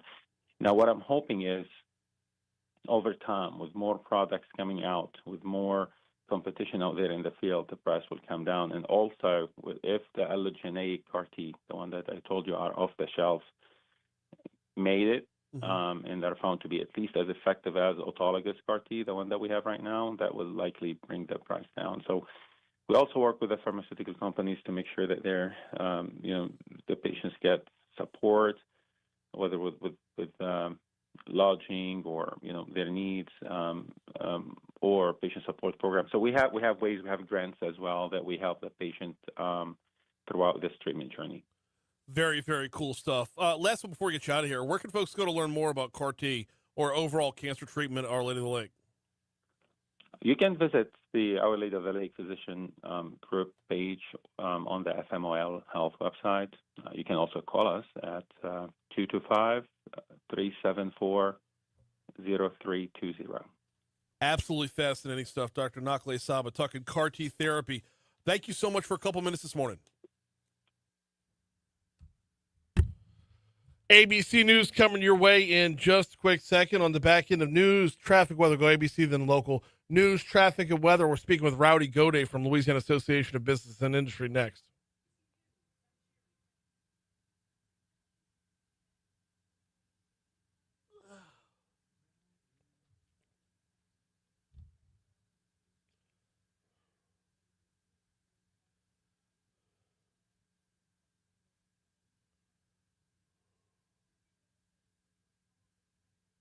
Uh-oh.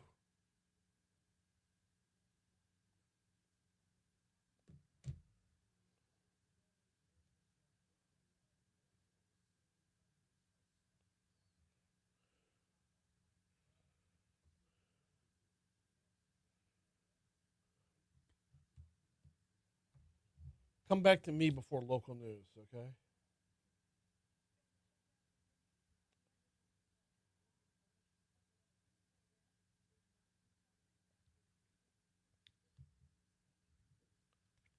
Before we hit our local news, let me tap into one story very, very quickly, and that is we have another hat in the ring in the U.S. Senate race. This came across moments ago. I'm sorry, 10 minutes ago. House Ways and Means Committee Chairman, State Representative, Louisiana State Representative and House Ways and Means Committee Chairman, Julie Emerson, is now officially in the U.S. Senate race. So throw her hat in the ring with incumbent Bill Cassidy, State Treasurer John Fleming, State Senator Blake Miguez, St. Tammany Councilwoman Kathy Seiden, and Public Service Commissioner Eric Scrametta, who, by the way, was on the show Friday, if you wanted to check that out at talk1073.com.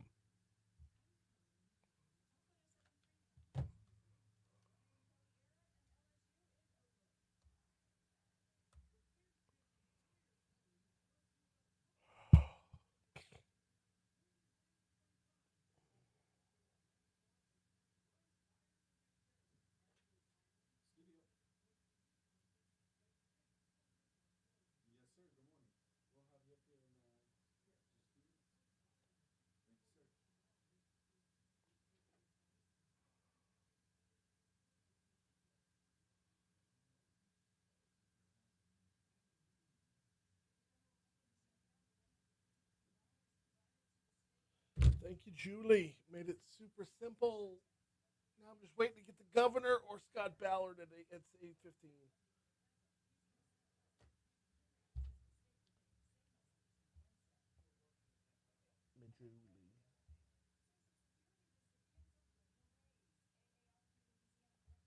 Or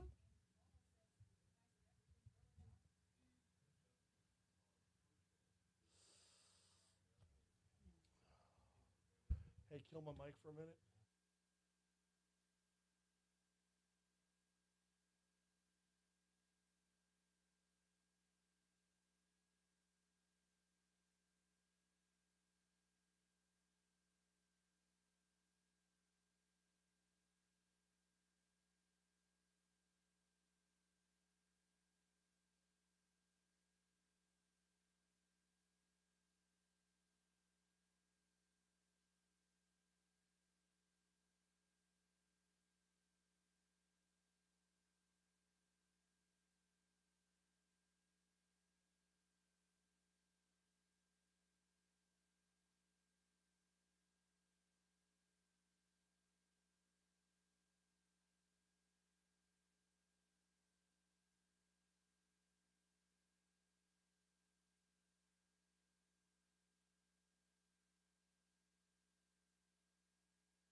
738 Talk 107.3 FM, WBRP, mornings with Brian Haldane, rolling right along. Time to dive in over at the Louisiana Association of Business and Industry. Rowdy Gaudet's over there. He joins us right now. How are you, man? Brian, I'm doing great. I'm sorry it's kind of a slow news day for you. There's not much going on in the world today. So, dude, I had a full show when I left the studio on Friday. So, surprise! You're right. I mean, by the way, and now you got a. Oh, go ahead. Now you got a new U.S. Senate candidate. So let's just throw some more on top for you. Add a U.S. Senate candidate on top of a fired head coach, and we got a show. So, keep this moving. Always. All right, let's talk cybersecurity, AI, and the whole world around it. Y'all have a summit coming up.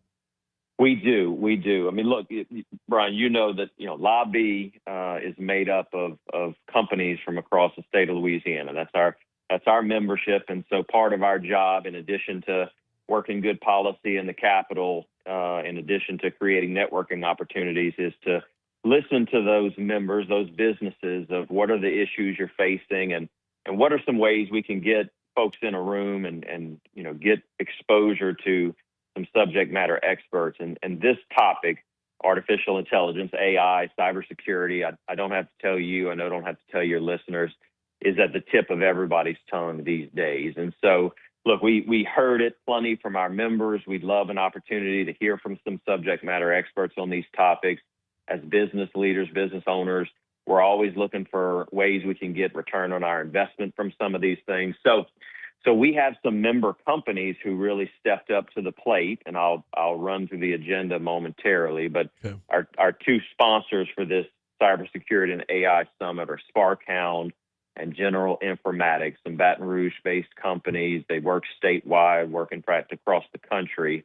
But there's some subject matter experts in these areas, and they came to us and said, look, we can help you bring together a really, really solid agenda and make it beneficial for business leaders. And actually, we've made this into a continuing legal education opportunity. And so for attorneys, there's an attraction here to come get some CLE credits. But November 5th is the date of this cybersecurity and AI summit. We're going to go all day here at Lobby's headquarters in downtown Baton Rouge. And we've got just a full agenda of value add discussion on these dynamic topics of AI and cybersecurity. We are talking with Rowdy Gaudet from the Louisiana Association of Business and Industry. You mentioned the two tech companies on the front end. It's actually the round two that I find probably even more. I mean, they're both fascinating things that have a lot of moving parts. But it's the protection on the cyber end that I'm finding fascinating as well. Yeah, I mean, that topic, I think both of these topics, AI, cybersecurity, folks are talking about them, but what does it really mean, particularly for business owners, business leaders? And so how is AI going to impact my business? And then what you were talking about, cybersecurity, what does that really mean for my company? What are the threats to my company, to my industry? And so for us, it was, well, let's go get the best of the best and get these folks in a room and really have some good conversations. And look, as I said, both of these topics, AI, cybersecurity, very dynamic. They're moving at light speed and continuing to morph. So, we're under no impression that we give every answer in this summit that we brought together. But the value add is really we put together subject matter experts. We get them in a room. We give business leaders an opportunity to network with these folks, to get some ideas, and really to make contacts and connections for, look, down the road, here's what I'm looking for with my business. Here's some questions I have related to how it's going to impact my industry.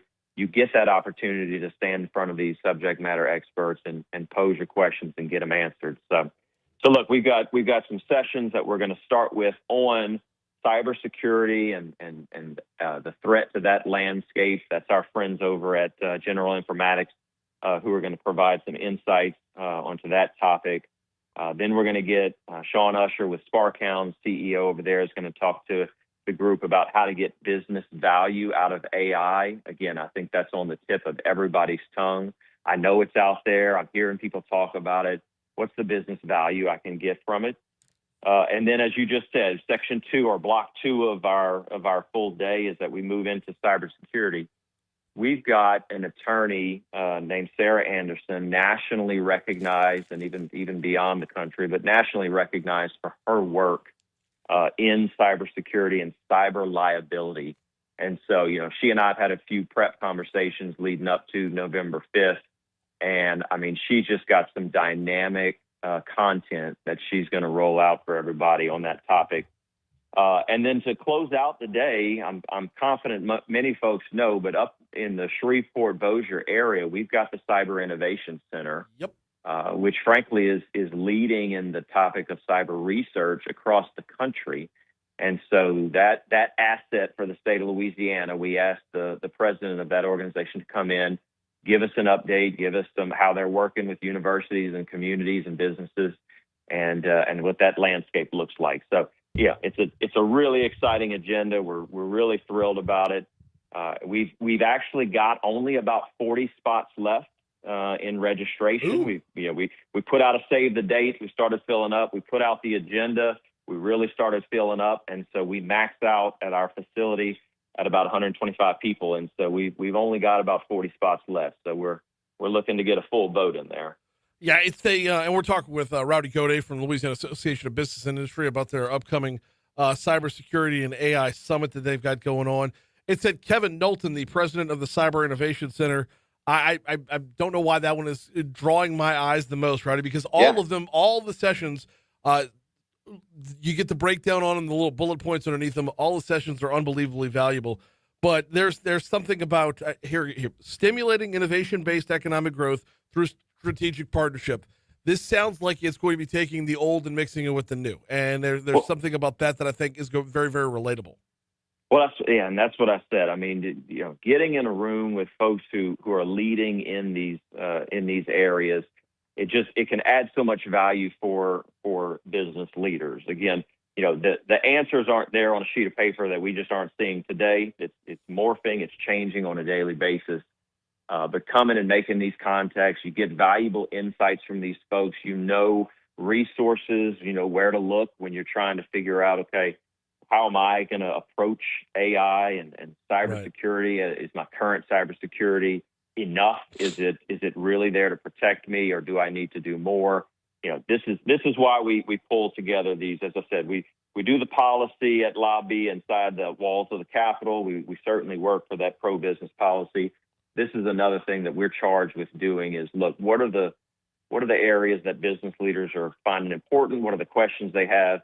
And how do we pull together those subject matter experts so that folks can gain some resources from it? Why, and the other part of that with the Cyber Innovation Center is that meshing, that knocking down of walls between public and private, between government, private partnerships, private industries, academic institutions.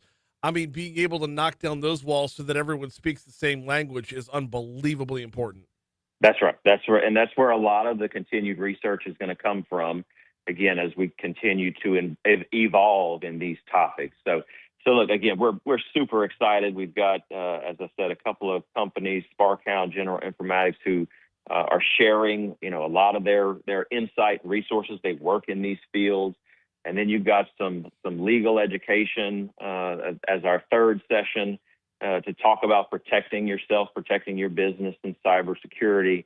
And then what you're highlighting there, just that research aspect and what's the work that's going on? What's the next phase that we can expect to encounter in these topics? And that's that Cyber Innovation Center to sort of cap off the day for the discussion. So, I'm really thrilled about the agenda we've pulled together. I should say I haven't highlighted the website yet. Go to labi.org/events, and there you'll find the link for the registration for this November 5th Cybersecurity and AI Summit. I really do encourage folks involved in business, folks involved in the legal field who have clients, who have customers who are interested in this. We're going to have a dynamic conversation. I will say from the lobby perspective, we're already saying, when are we going to plan the next one? Because we've gotten such an amount of interest and feedback saying, this is the topic. Look, when folks go to conferences across the country, when people go to, annual meetings and things for nonprofits they're involved in, AI, cybersecurity is the topic that folks want to get more information on. This is a great way you can come in. It's about three-fourths of the day, 8 a.m. to 2 p.m. We're going to have some dynamic speakers, good discussion.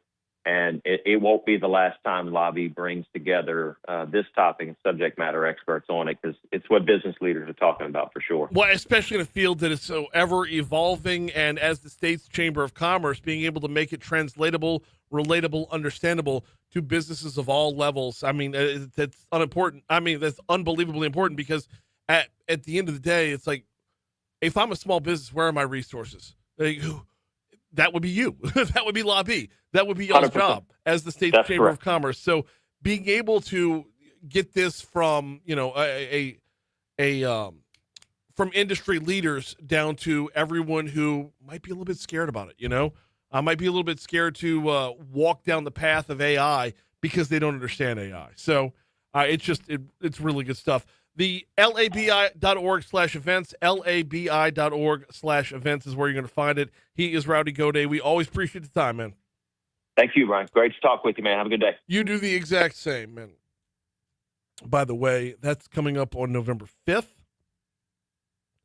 And not long after that, if I'm not mistaken, they've got their Business Excellence Awards. So while it might be a bit of an off season for LABI, it's definitely not an off season for LABI. You know what I mean? There is no off season. All right, we're coming up on 7:49 at Talk 107.3 FM WBRP. We're going to take a quick break, come back with This Day in History. Hunt Palmer joining us at 8:05. We're going to dive back into the Brian Kelly fired story. Before we get you to Your Money Now, coming up in 1 minute, do need to remind you about the folks over at Breck. The rapid response ticket system is here, y'all. It's here. We get to be the eyes and ears for Breck a little bit. Breck is our community park, right? Our community park system.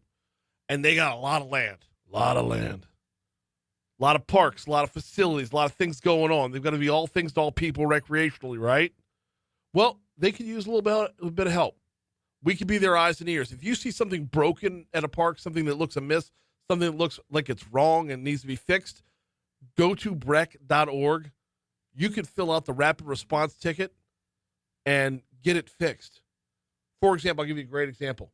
We were at Highland Road Park, and they had by the little playground area right there was a piece of the equipment that was broken. Put in the rapid response ticket, got it done, got it fixed. Breck.org. I gotta move around. I need a Red Bull or some shit.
10-month investigation to find out the massage parlor was up to no good. Hey, did she tug on your weenie? I don't know. Let's go back. Let's run it back. Oh my gosh.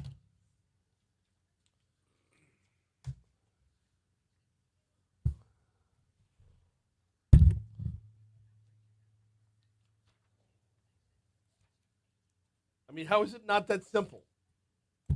Did she tug on your weenie? Oh!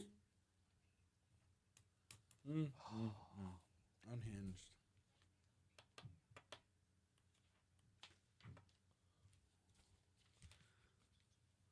Are they trafficking? We gotta go one more time. One more time. One more time. We'll find out for sure.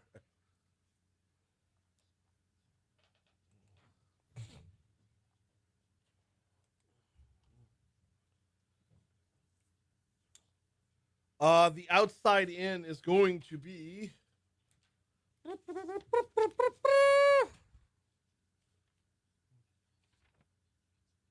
cuts 10, 11, and 12, please.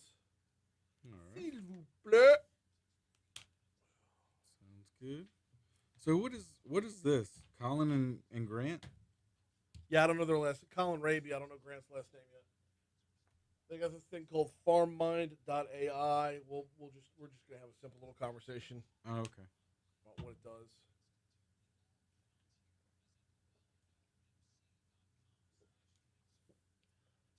The Cherry Cola Celsius might be the best energy drink I've ever had. Man, Yeah, that's what's up. that is what's up. Cherry. Very good stuff. Let's see. Let's see. Do I have this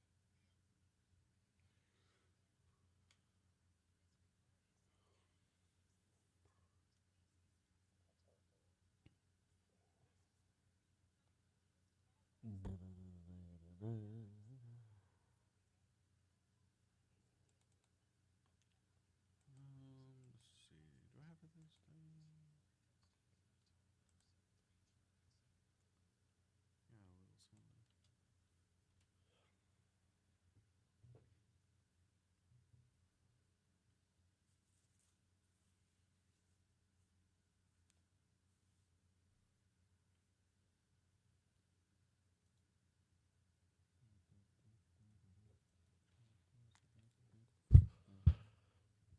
$7:55 talk. Oh no, yeah, 7:55 talk 107.3 FM WBRP mornings with Brian Haldane, rolling right along, coming to you live from the 180 Pros studio. Brian here with you, and JP has got this day in history.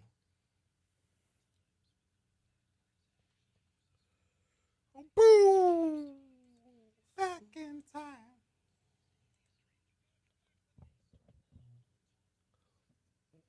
What you got? Well, in 1913, in a speech in Mobile, Alabama, President Woodrow Wilson vows that the U.S. will never again seek one additional foot of territory by conquest.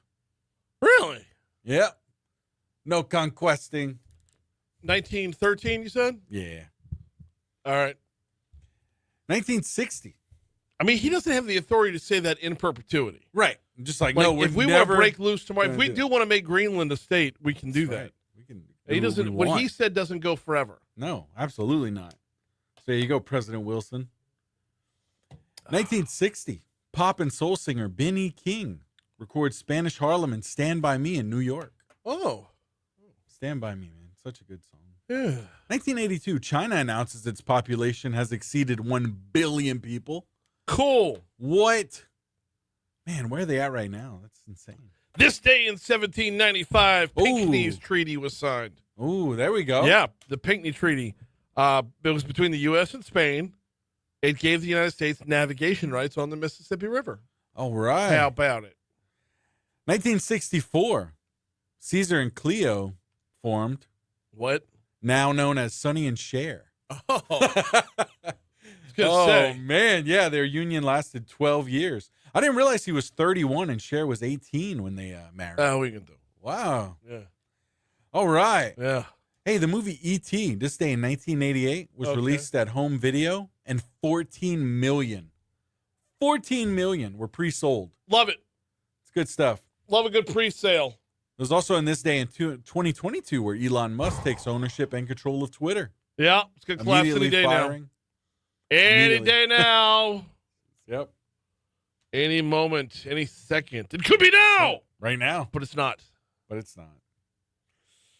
Man. Anything else on this day? 2014. On this day in 2014, 1989 came out. Okay. The Taylor Swift album, 1989. Right. You know, back when she was good. Yep. Yep. And then didn't she re-record everything and it was put out and re-released again in 2023, I believe. Yeah. Yep. She's like, no, I'm going to own my music. I'm going to re-record it all. Yep. Birthdays. Theodore Roosevelt. Oh, Teddy Roosevelt. There you go. John Born on this Cleese day in as well. 1858 was Roosevelt. Yeah. Wow. 1858. What a time to be alive. Anybody else on your end? You had John Cleese, right? Yep. Yeah. How about Dick Trickle? Okay. Race car driver, Dick Trickle. How about John Gotti? John Gotti? Yeah. My boss, John Yeah. Gotti, born on this day in Like that. 1940. Had one other one from the sports world to go along with Dick Trickle. Brady Quinn, former quarterback. All right. As far as deaths go, I've got Lou Reed. Oh, okay. We'll roll with that. Yep. And then today, I got National American Beer Day. We roll with that too. All right. Yeah, I can roll with Beer Day all day long, for sure. Let's go. Yeah. All right, that is a look at this day in history. We're going to take a quick break. We're going to check news. We'll check traffic. We'll check weather. On the back end of that break, we will dive right back into the Brian Kelly story. Yes, LSU head coach Brian Kelly fired yesterday. Who were we looking at to replace him? I don't know if you were following along with it yesterday afternoon, but the first place I saw the story was at LouisianaSports.net. And when I saw the story, the little byline on it read, one Hunt Palmer. So, after news, traffic, and weather, we're going to come back. We're going to talk with Hunt Palmer. He's the host of the Hunt Palmer Show on 104.5 ESPN Radio. He was all over this yesterday. So, we've got him next. Hudson dropping kids now. We'll be ready for phone. Oh, shit. I got to go walk around. I didn't sleep for shit last night.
Well then.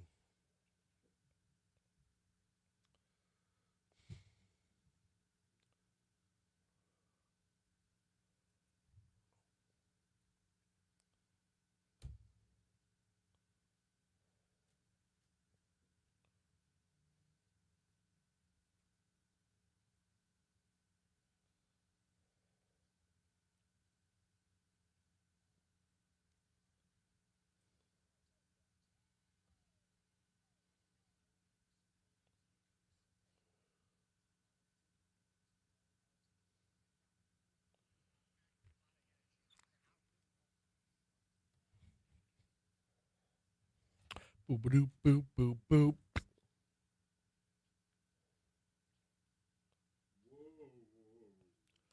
806 Talk 1073 FM, WBRP, Mornings with Brian Haldane, rolling right along. Brian here with you, JP producing, coming to you live from the 180 Pro studio. We are at 62 degrees in downtown Baton Rouge to bring you hour number 3. Busy hour. This hour we got Moon Griffon talking about everything under the sun coming up in our next segment. We've got the folks from FarmMind AI, or FarmMind.ai, Colin and Grant going to be on in the 8:35 segment. Right now, though, let's go right back to the Brian Kelly story. We talked about it in the 6 o'clock hour. We talked about it a little bit last hour. Joining us now, the guy whose name was on the byline when the story broke yesterday. That would be Mr. Hunt Palmer. How are you, sir? I'm doing all right, Mr. Haldane. That was a long day yesterday. Sunday is technically supposed to be kind of a day off. That was not a day off. I really thought moving from Rattler to Shuck was going to be the biggest story to come out Sunday. Did not see this escalating the way it did. Yeah, not a ton of searching for storylines for my show today. I think we pretty much got ourselves booked. Yeah, one would think. So we had Moscona on in the 6 o'clock hour to kind of lay out timeline and whatnot, but just walk me through your day yesterday of how this evolved in front of your eyes.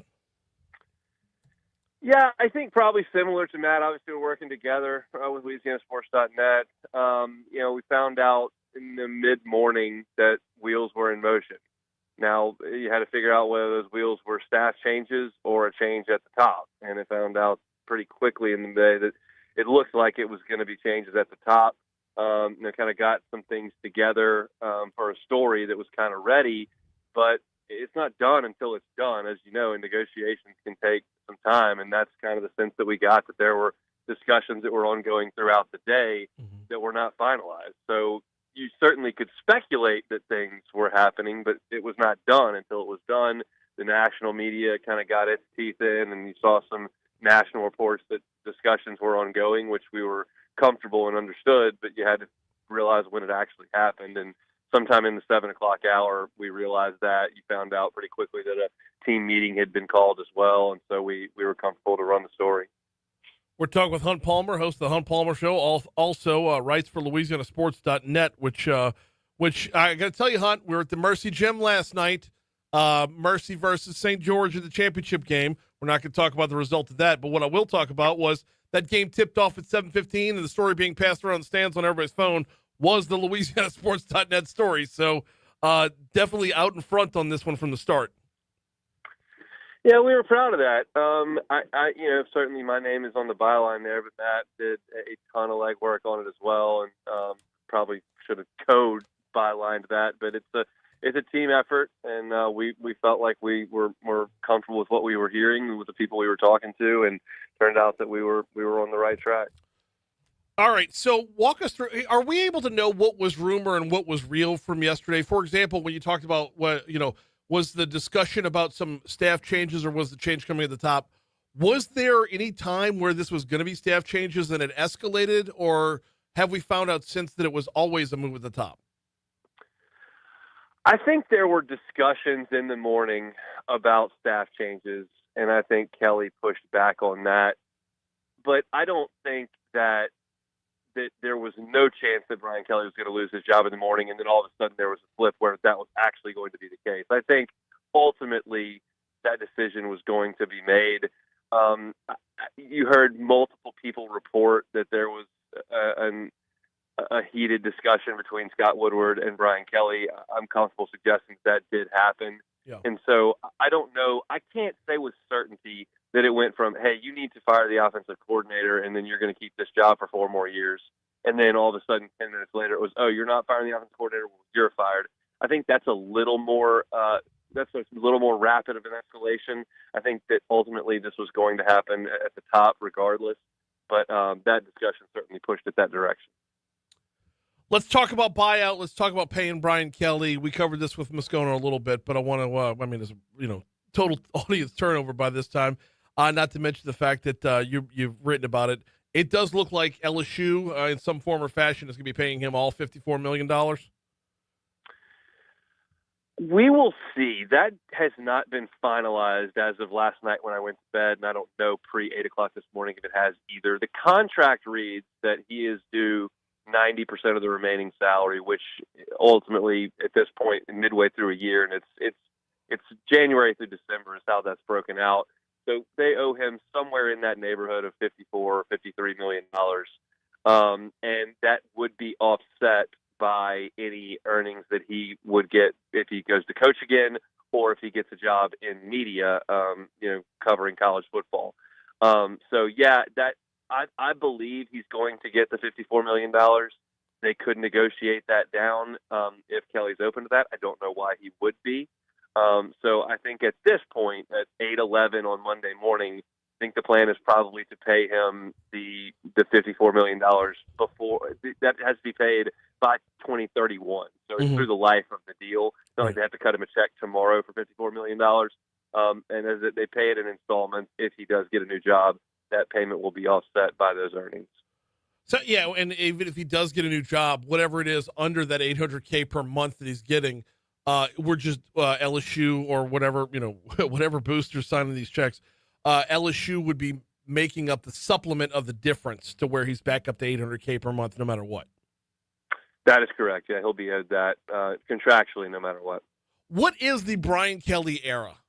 I know it's 3.5 years, but how do you define what this was? It's interesting because when you take the head football job at LSU, that's not like taking the head football job at Purdue. It's not like taking the head football job at Washington State or Cal or Boston College. Like when you take this job, the expectation is that you compete for SEC championships, you make the college football playoff, and you compete for national championships. The three coaches that preceded Brian Kelly all won the SEC, all won national championships, and Kelly came to LSU with the stated goal of winning a championship. I mean, he was at a blue blood and had played for a national championship at Notre Dame, and he didn't get there. So ultimately, that becomes a failure.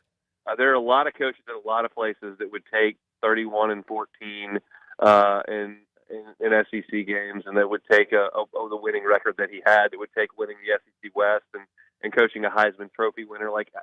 To suggest that was just a disaster of a job by Brian Kelly would be overstating it to me. But there's an expectation level here. It's the same way that there would be an expectation level if you took the Kentucky basketball job or the Duke basketball job or the LSU baseball job or the UConn women's basketball job. You have to win at the highest level in the sport. And Brian Kelly did not do that. And you're looking at a guy that was 5-11 against ranked teams. The program is 7-6 in its last 13 SEC games. You've lost at least one home game in 3 of his 4 years by 24 points. It just wasn't to the standard that has been set here and that he very much welcomed. And so at that point, it's time to move on. And it was always, to me, a money decision. And I can look at the product on the field. Saturday night, I said this on the postgame show, and I'll say it again on my show today. I've been in that stadium for a lot of disappointing nights. UAB, Troy, TJ Yeldon against Alabama in 2012. I've been there for some really disappointing nights. That's the worst one I've ever seen. You were embarrassed by a program that used to have your thumb on at Texas A&M, and that I think triggered people to go, you know what? What does this cost? I got it. And LSU, we talk about the state's economy, and you certainly talk about that more than we do on our sports station. But people say, well, it's little old Louisiana. When they need money for this football program, they find it. They found it to build a new football office facility. They found it to fire Ed Ogeron. They found it to hire Brian Kelly. They found it to buy out an entire defensive staff 2 years ago. Yep. They found it to sign the number 1 transfer portal class, and they found it again to fire a head coach. And so once the money was there, I think the decision was made. Okay, so then this is the last one before we get you out here, and that is that pot is not infinite, though, right? I mean, eventually we will tap out of those resources. So I mean, are we already looking at how much money there is for not just the next coach, but the next NIL class? Yeah, it's a new coach. It's a new coaching staff. It's a new NIL crop of players. You're going to see a lot of LSU players going to the transfer portal between now and Christmas. A lot. I mean, this program will entirely turn over. That's part of making a coaching change. There will be some good players that have eligibility left that will leave. And you've got to try to pay those guys to come back and pay the new incoming class. So, yeah, to your point, there is not infinite money, but they have not reached the bottom. And they knew when they fired Brian Kelly, you've got to do all this stuff. And right. I'm comfortable saying that the boosters understood that and were comfortable with that as well. So there will be high expectations moving forward for LSU football, no matter who that next coach is.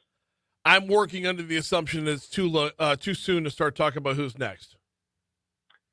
Yes, yes, you're correct. That there's a long way to go there. We don't have a university president at LSU. Right. The athletic director reports to him, and the athletic director hires coaches, and the governor is certainly involved. So there's a lot that's moving, and that falls under your purview too. So there will be a lot of discussions that involve, I think, both of our stations moving forward. It's an interesting time at the top of the food chain for LSU. Well, yeah, with the presidential search, look, our interim has done a phenomenal job as interim. I honestly don't think we can go wrong on that front, but you know that the head of the board of supervisors is going to make a strong call, a really good call, once this evolves around. But I think that move is going to be sooner rather than later. So we'll. Yeah, and I would agree. And the thing that you do have to consider with this is you are now in a hiring pool that contains Penn State, that contains Florida, that is very likely to contain Florida State, and very likely to contain Auburn as well. So there are some real heavy hitters that are going to be looking for coaches. Don't leave that Walmart money in Arkansas out of there either. It's LSU can pick a coach before Arkansas. Money's a big deal, but Arkansas is a hard place to win. But to your point, there are a lot of really big name programs that are hiring coaches. So there aren't that many great coaches to go around. LSU's got to jump in. Absolutely. He's on Palmer. You catch him 1 to 3 on our sister station 104.5 ESPN. He was all over this story yesterday. Appreciate you hopping on board. All right, Brian. See you later. VexEuropean.com, VexEuropean.com to get a hold of Vinny and his team over at Vex European. If you drive a European vehicle, you know you bought that thing for two main reasons, okay? Number one, performance, and number two, longevity. Number three is because it probably looks good wrapped around you, right? But performance and longevity are your big two right there. That's what Vinny and his team specialize in. They make sure that if you've got a Mercedes, you've got a Mercedes tech. If you've got a BMW, you've got a BMW tech. Land Rover, Jaguar, Porsche, you name it. Hit the drop-down tab, find your vehicle, make your appointment at VexEuropean.com. Quick break. We got Moon Griffon next.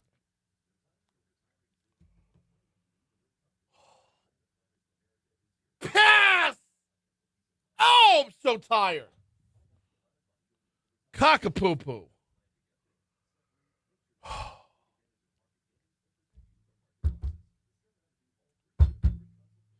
Boo-doop. Boo-doop. All right, y'all. There's my text is effing blowing up this morning.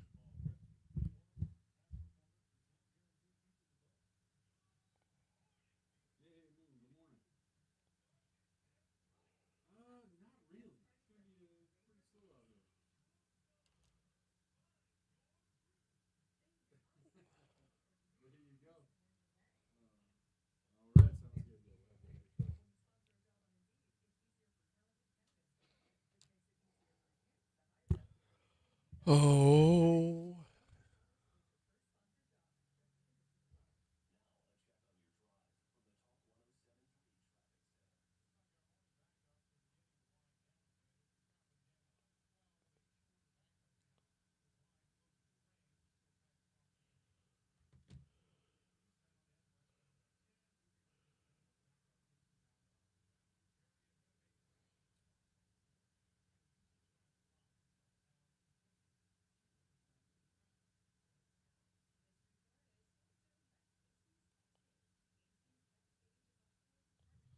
We have our Monday meeting this morning.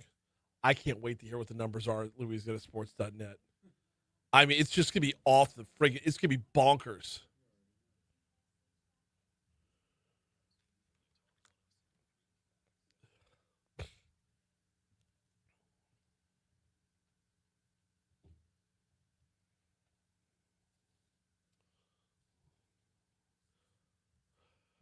820 Talk 107.3 FM, WBRP. Ran a little bit long there with Hunt Palmer talking about Brian Kelly. Let's keep it moving.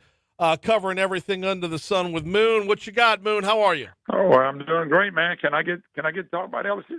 Oh, yeah, absolutely. But no, we got to go from a different angle, though, because the fourth floor got involved here, and I think that's where your level of expertise and your relationships are going to come into the conversation. Well, here's what I'll tell you.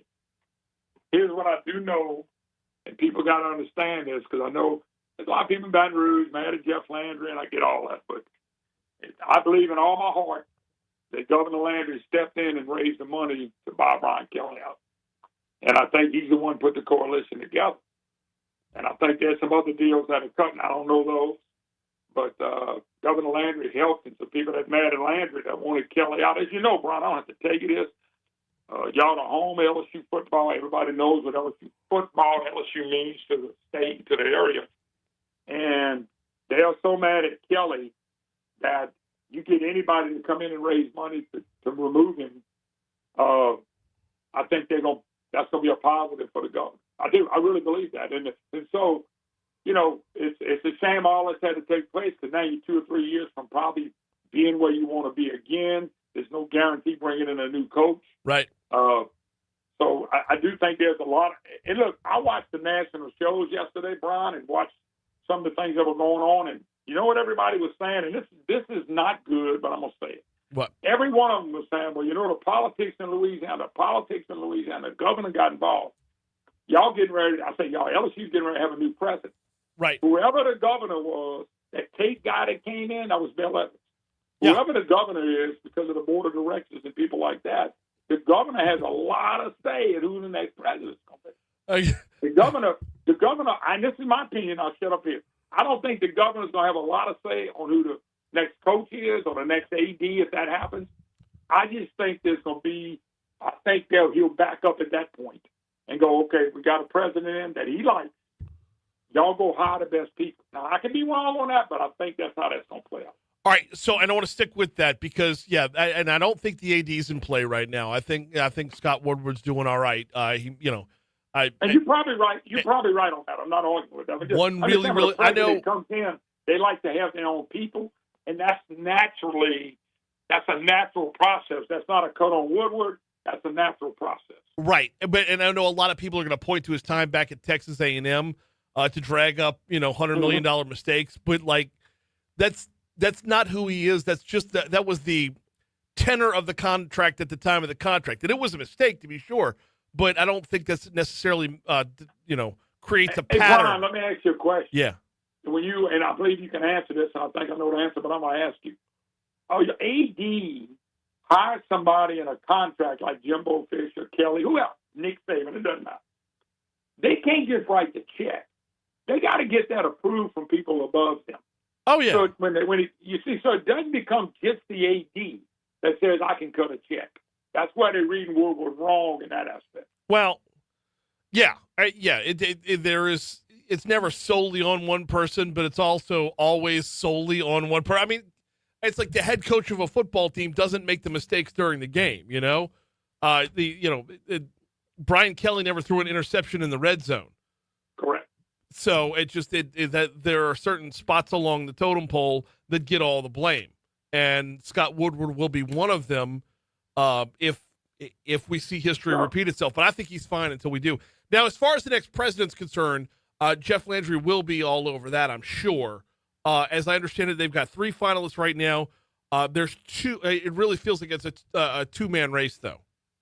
Yeah, but Brian, when you look at it, the way our state is set up, and the governor appoints the board people, then the governor has always, any president of any university in this state goes back to the governor.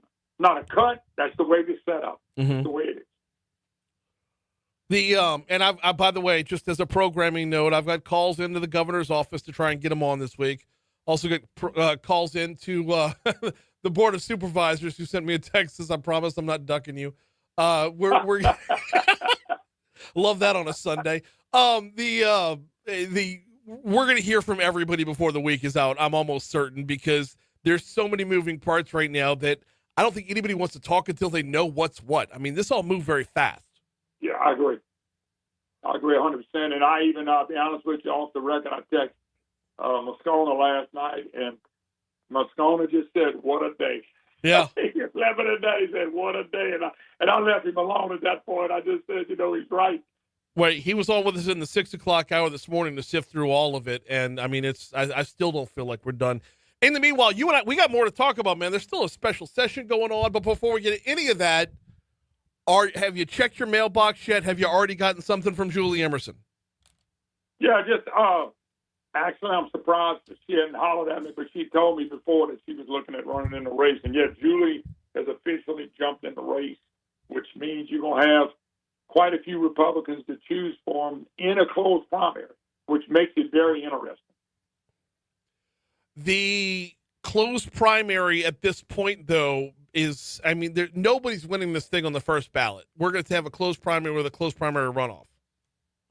100% agree. It's just nobody's going to be even close to 50, including Bill Cassidy, who, his Bill's a sitting senator. He's going to have his base is shattered, but he's going to have a base of people to support him.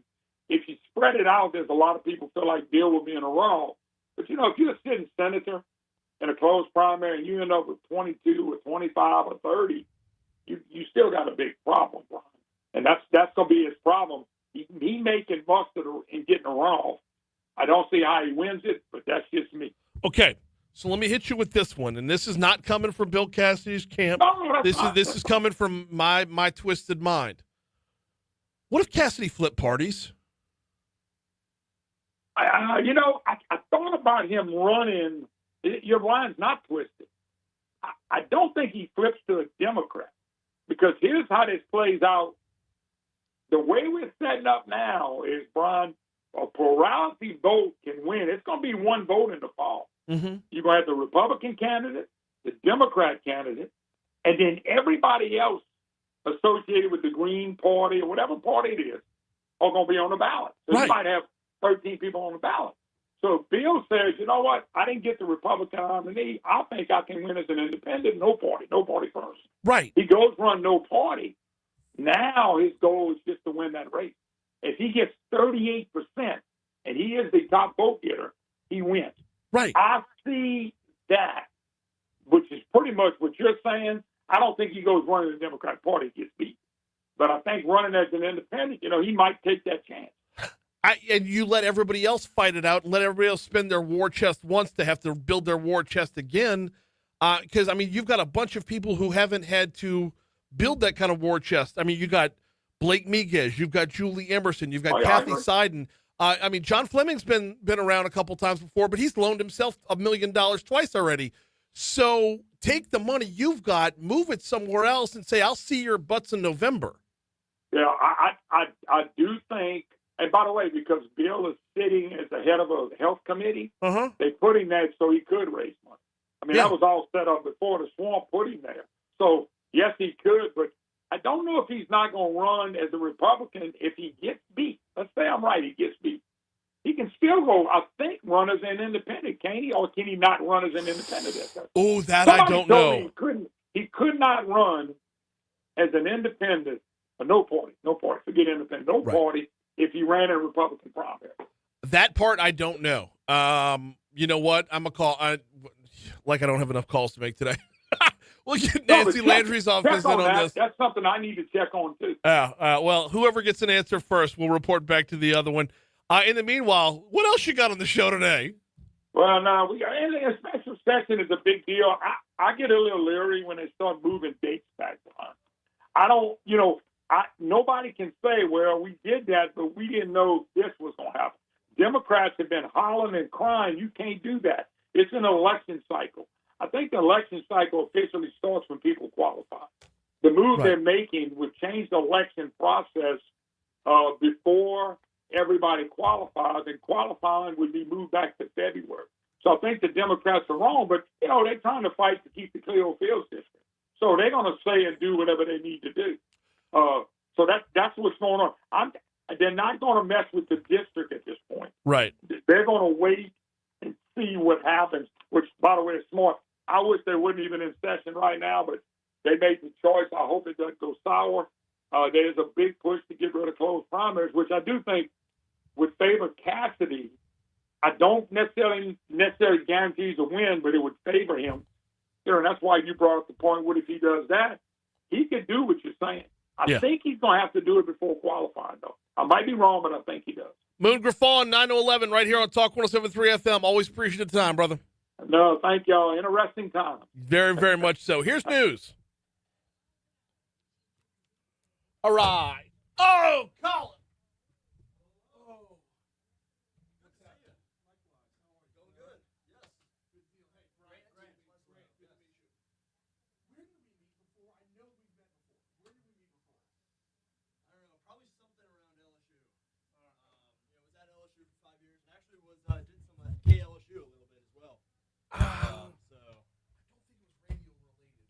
It was something, I don't know. It was something completely different. I don't know. I remembered your name as soon as Nancy sent it over, and I'm like, God, I swear I know this guy. So, Grant, what's your last name? Muslow. Muslow. Yes, sir. Spell that. Muslow. Mm-hmm. Have a seat. Thank you. So we're going to talk about how this came to be an idea. What are the applications of it? Where does it go from here? Sure. Good to go. Excited to tell you our story. Yeah. Making it be a fun journey. In fact, just later today, we're hopping on a plane to go to Florida to present to their farm bureau about using AI. Yeah. Okay. How's talks been with Mike Strain? You know, we haven't really. We saw him at one event, but we haven't really had a ton of opportunity to talk to him. But okay.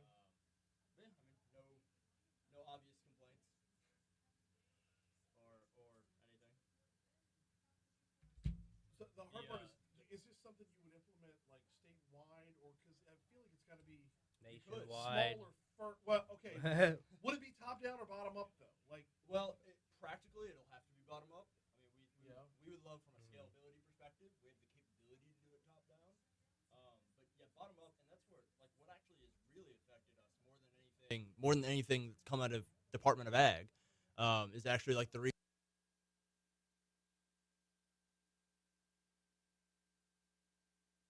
from acquiring or licensing any new AI system through the end of the year. It's like we're talking to the Ag Center about them using our system to vet their Ag Guide, because recently our system was able to find a couple errors in the Ag Guide, but now like we're completely at a halt on that. So it's more so what's coming out of the governor's mansion than anything that Department of Ag is doing.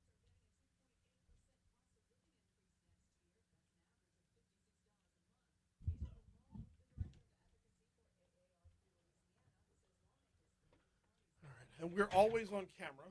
We're always on Facebook Live. So,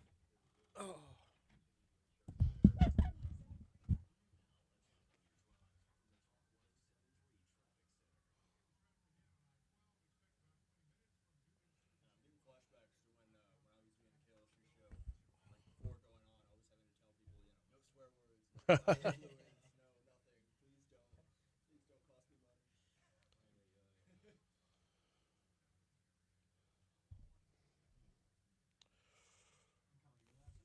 Raby, R-A-B-Y.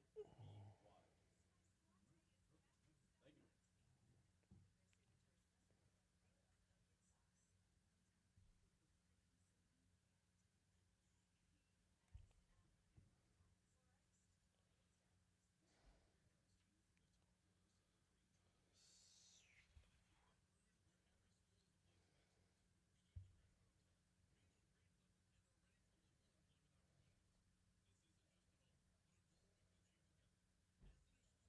you.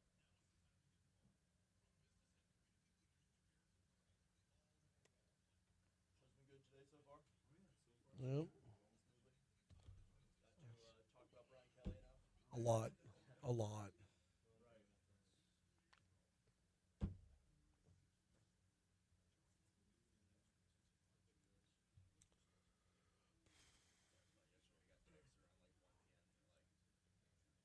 Governor's talking about Kelly. It's so Jover. And then, yeah, came 6 o'clock. It was certified. Bruce is gone from yelling at the game so much. I thought it was funny in some of the first releases. They're like, we'll tell the players tonight. Right. Come to me before weather. So bang out NeuroJust.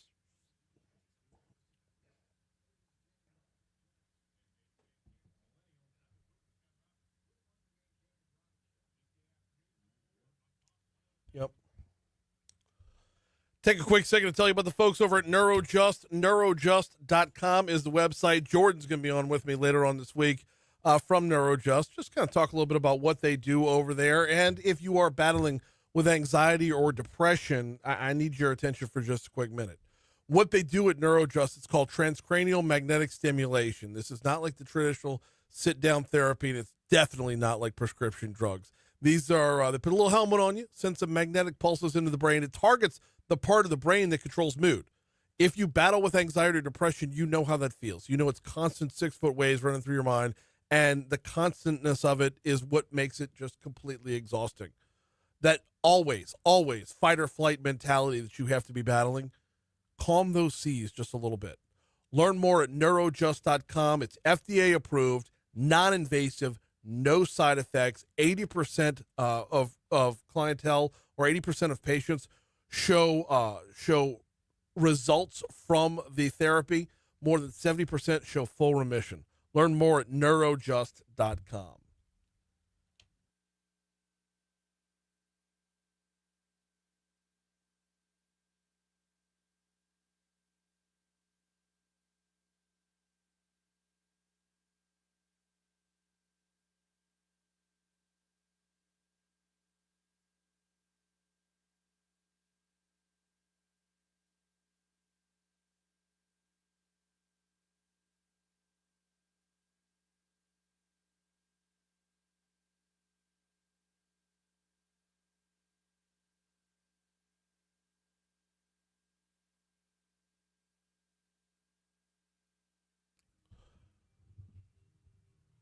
.837, Talk 107.3 FM, WBRP. Mornings with Brian Haldane, rolling right along. Once again, appreciate Moon Griffon for hopping on board, talking a little bit about the Brian Kelly situation and how the governor got involved, along with the LSU Board of Supervisors, and just kind of tying it all together as to where we move forward within the LSU program, where we're moving forward as a university, where we're moving forward as a state. You catch Moon weekdays 9 to 11 right here on Talk 107.3 FM. All right, we're going to step away from the Brian Kelly story for just a little bit and talk about, but we're going to talk about the crossing of the streams between farming and artificial intelligence. We've got Colin Raby and Grant Muslow. Is that right? That's right. Okay. From farmmind.ai. Welcome aboard. How you all doing this morning? Good. Excited to be here. Glad to have you all on. Okay, let's start with the absolute most basic part of this. Yeah. What is FarmMind? Yeah. So FarmMind originally was called FarmSmarter.ai, recently changed to FarmMind.org, but FarmSmarter.ai still works. Mm-hmm. Essentially, it comes from a thesis. Grant and I guess now like 2 years ago, we helped to start one of the first classes in the nation in collaboration with then Provost Haggerty on building large language model systems that were useful to businesses. Mm-hmm. And so, back then, a lot of people were using these things for poems and a lot of these things for, stuff that wasn't really economically useful. Right. But so the whole theory was, what if we could partner with faculty? What if we could partner with local businesses to put AI into practice to actually be useful? And one of the folks that showed up was Professor Stevenson of the Ag Center. Okay. And he started talking about all of the problems that they have getting the high quality research that they do out to growers, out to consultants, out to everyone in the industry that needs to know that research. And so we set about to make this virtual ag expert. And then once we made this expert, not only did we expand its knowledge, but we realized it was most useful when we embedded it into the workflows people were already using. Because some of the biggest friction in ag, a lot of people don't realize, if you're a farmer, you're a small business owner. Mm-hmm. You have all the same problems that any other small business owner has, plus all of the problems of relying on the weather, relying on the dirt, relying on all these other factors. Let's continue right there, because it's the how behind FarmMind that I find fascinating. Yeah. Because if I'm thinking of a farmer, I'm thinking, I plant on this date. Yeah. We water until we harvest, the whole thing. Like, how does the computer get involved? How does AI make the most of this? Yeah.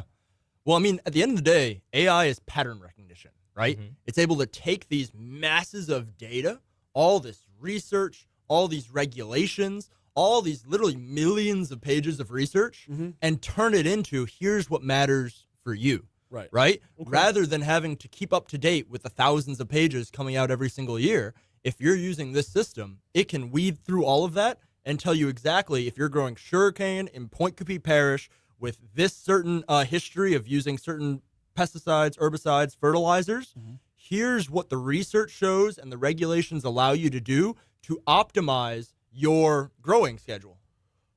How far into this are we? Because I feel like that's a lot of data. You have to have a huge sample set, right? A huge sample set, because you got to talk about like seasonality. You've got to talk about different commodities. Different weather patterns, like La Niñas versus El Niños versus the drought we had 2 years ago. Like, how do you factor all of this in? It's huge data sets, Chris. That's right. So we have what's called an agentic network. So we don't have to tackle the problem as one single large problem. We can actually divide up the problem into a bunch of smaller issues. So we can only focus on the weather. We can only focus on the soil. We can only focus on the variety that you're talking about. Right. We can only focus on this and that, right? And what this agentic system does is you're able to specialize in very different areas, right? So you can specialize in pesticides, you can specialize in weather. And by communicating this up in the network, all of these agents, they're experts in their own domain, and they're able to communicate with each other and solve the problem on a larger scale. Right. Imagine having a team of experts at your disposal, right? So imagine this table was a little bigger, right? And we had one expert that knew every single EPA label that was put out.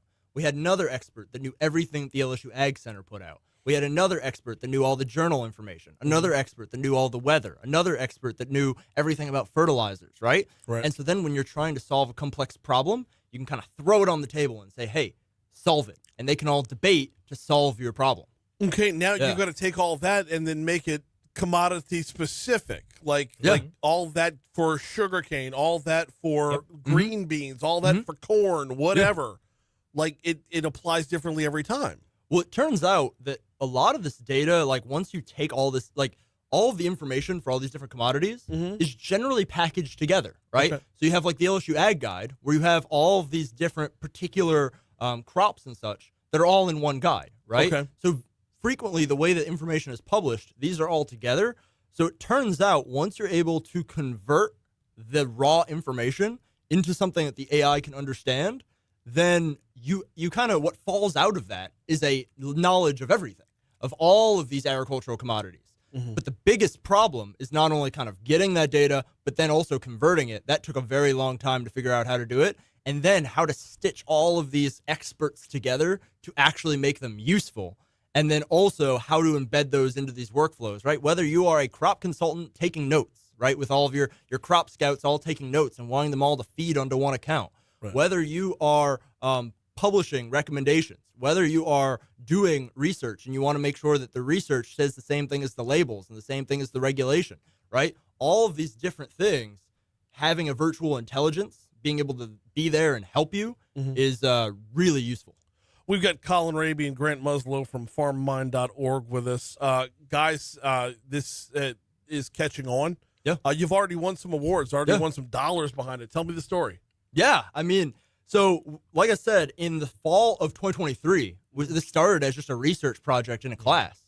And then in the spring of 24, there's something called the LSU Venture Challenge. And so I saw a poster for the Venture Challenge and decided, you know what, let's apply for it. Let's see what happens. So we applied for it, submitted our 2-minute video, got past the first round, then had to submit a business plan, got past the next round, then got to go up and make a presentation, and we ended up winning the Venture Challenge, right? The biggest trouble in turning this from an idea into reality was literally getting the hardware needed to do it, right? Getting the server space, getting some of the stuff that we would need to make these advanced agentic network systems. And so that initial prize winning allowed us to make the prototype of the system. And then once we had the prototype, we were able to show it. We were able to compete in a couple other pitch competitions, whether it was the Pelican Cup, the Rice Business Plan Competition, the Arkansas Governor's Cup.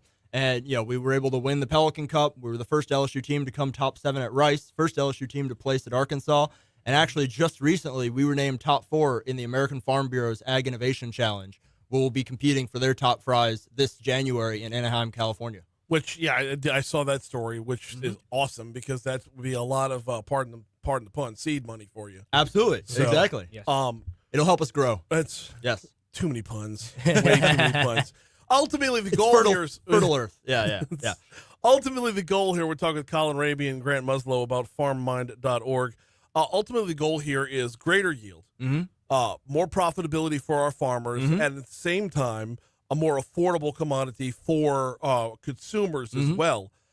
How, as you balance all this out, how do you make sure you're maximizing all three? Yeah. I mean, at the end of the day, kind of like I said, there's two inputs, right? What are your costs and what are your revenue, right? And then you hope that you are maximizing both those, right? You're maximizing your revenue and minimizing your costs in ways that are also environmentally sustainable and safe, right? In ways that minimize harmful runoff, in ways that minimize some of the more detrimental effects and detrimental We didn't even practices. talk about runoff. Yeah, My exactly. goodness, yeah. We're right. And so, look, if you want to make sure that you are eliminating the harmful things in your field, you're going to be very aggressive with the chemistries that you use. Even if sometimes it's actually slightly more effective to use less, right? So imagine the situation where you find out there's an option where you can save on costs because you're using less, you're being more sustainable because there's less runoff, and you end up getting the same or higher yields. Like, it's those type of niche situations that our system can help people find, and then once they want to execute on it, automate the documentation they need for regulatory compliance, help them get through a gap analysis at way less cost and time, right? And as we know, like, time is money in all these situations. The difference of knowing what to do in a week or 2 weeks could mean the difference between a successful and an unsuccessful crop, especially in like the last year where margins have been so thin. You see people going out of business, whether it's in soybeans or others. Like, our farmers need every advantage they can get, and so do the people around them, the agricultural consultants and such like that. Let's talk about adoption moving forward. Yeah. Who are we selling this to? Who needs to hear about it? So it's kind of we expand over time. Our initial customers are actually the people that are already the experts, the agricultural consultants, because this is helping them do what they already do better, right? They're already the experts. They know what's going on. They might know, okay, in this situation, you need to, I have Mexican rice borers. We need to apply Vanacor, right? But they still have to go into the guide, into the label, check what's the application rate, what is all this other details. Whereas in ours, they can just say, I know I need to apply Vanacor. Tell me all the details, and it'll go find the Vanacor label, pull all those details they need, see how large the acreage of the field they're working on. So it'll say, great, you need to apply it at this rate for this acre. Here's exactly how much you need to apply, so that they can then just buy it and get through all the busy work, right? And then secondarily, our agricultural extensions and research that are doing this to verify their information is correct. Because fortunately, this system has been able to compare all this research to all what's already out there to check that it's correct. And then lastly, the small farmers themselves, this is really bringing them from 0 to 1, because some of these folks don't have access to an agricultural consultant, and this is really getting them that intelligence. What is the biggest hurdle? I mean, is it the farmer himself to adapt and adopt? Yeah, I mean, change is hard. The current landscape of agricultural software is a patchwork of disconnected softwares. And so, like, we're coming into some of these folks and they're like, wait, are you telling me that this could, like, replace this and this and this? And we're like, yes, right? But that's a big, they're used to using these things. They're used to how these other things look, right? And so it's the friction of change. But, I really do think, kind of every generation faces its frontier of change. And I think ours is the intelligence explosion, right? It's the intelligence age. And so I think if there's a time to institute these changes, no matter how hard it is, no matter how many doors we got to knock, no matter how many conferences we got to go talk to, this is the time to do it. And I think you'll very quickly see folks starting to realize all the benefits that they can get from adapting their practices.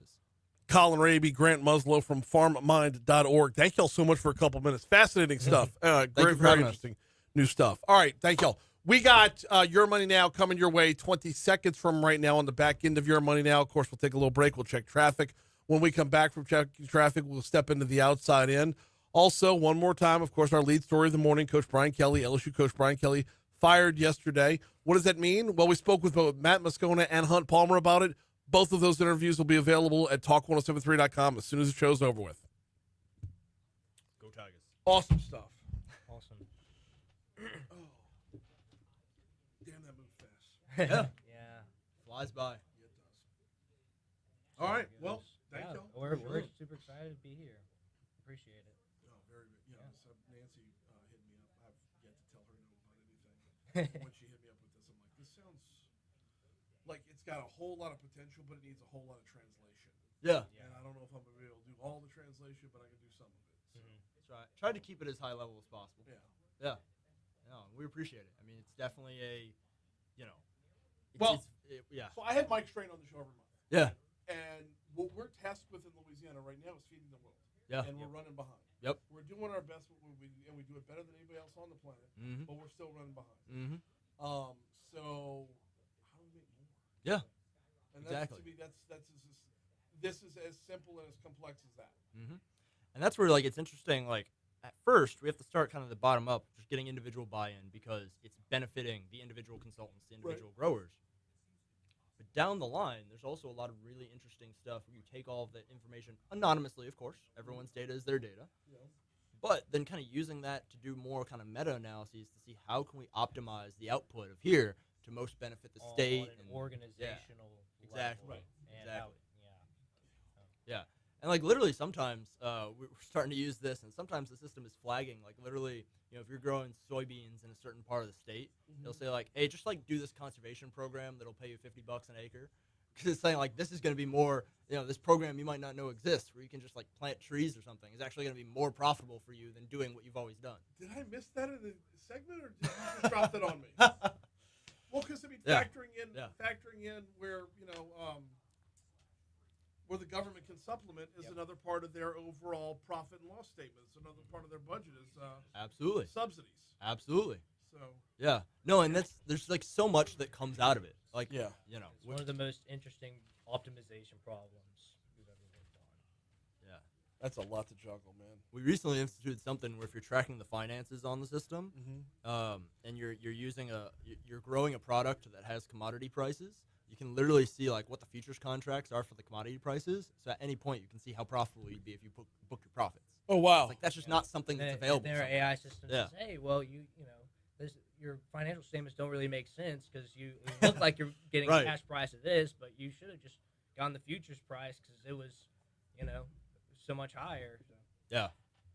a lot of moving parts, and you need AI at these points to be able to coagulate all this information to get we're learning so most- quickly about how to adapt to AI in Yeah. this business, in every business. I mean, it is really adapt or die. Right. It's either the term I've been using is either use it or lose to it. Mm-hmm. That's one of the most well-used statements, but it's well-used because it's true, is that AI isn't going to replace people. People using AI are going to replace people. Correct. You know, it's the people that embrace the new technology that come to dominate the era. Right. So, very cool. Well, thank you. Much My appreciate pleasure. it. Thank y'all for coming in. This will Yeah. be up on talk. Likewise, it'll be up on talkwithsmithy.com for the audio version. Facebook and YouTube are the full show. So if y'all want to lift out of that to repurpose for whatever you want on social, go for it. Yeah. Yep. And we'll make sure to try to tag it every time. Please do. Yes. Thank you. Likewise.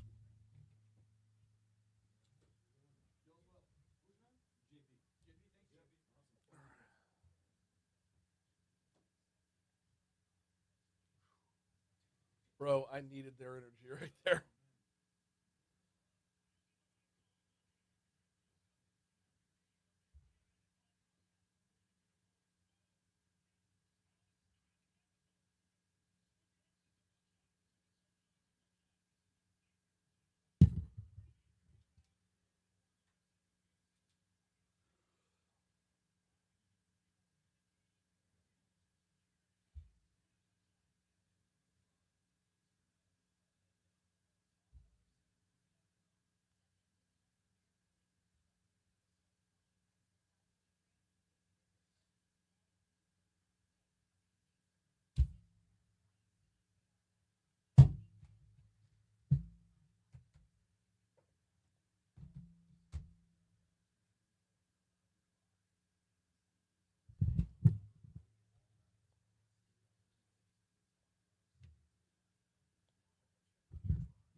856 Talk 107.3 FM WBRP. One segment to go here on Mornings with Brian Haldane. Thanks to every guest who's hopped on today. It has been a busy show. It has been a fast-moving show. 6 o'clock hour, we had Matt Moscona on, talk about Brian Kelly's firing. We talked about the CAR T therapy with Our Lady of the Lake and Medical Monday. That was unbelievably cool stuff. Rowdy Gaudet from LABI hopped on board to talk about their cybersecurity and the AI summit. Hunt Palmer, once again, the Brian Kelly firing. Moon Griffon covered a lot of ground about not just Brian Kelly, but about how this trickles upward through LSU up to the governor's office. So all good things. And then how good were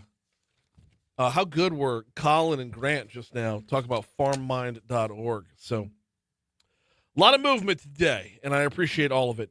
Hey, not too soon to start thinking about Thanksgiving, right? We're a month away. Lighten your load a little bit this Thanksgiving, y'all. Mathern's has got you covered with catering, okay? Catering trays, catering pans, you name it, whatever you got going on for Thanksgiving, they can help you out.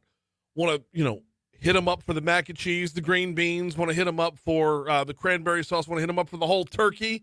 They do it all.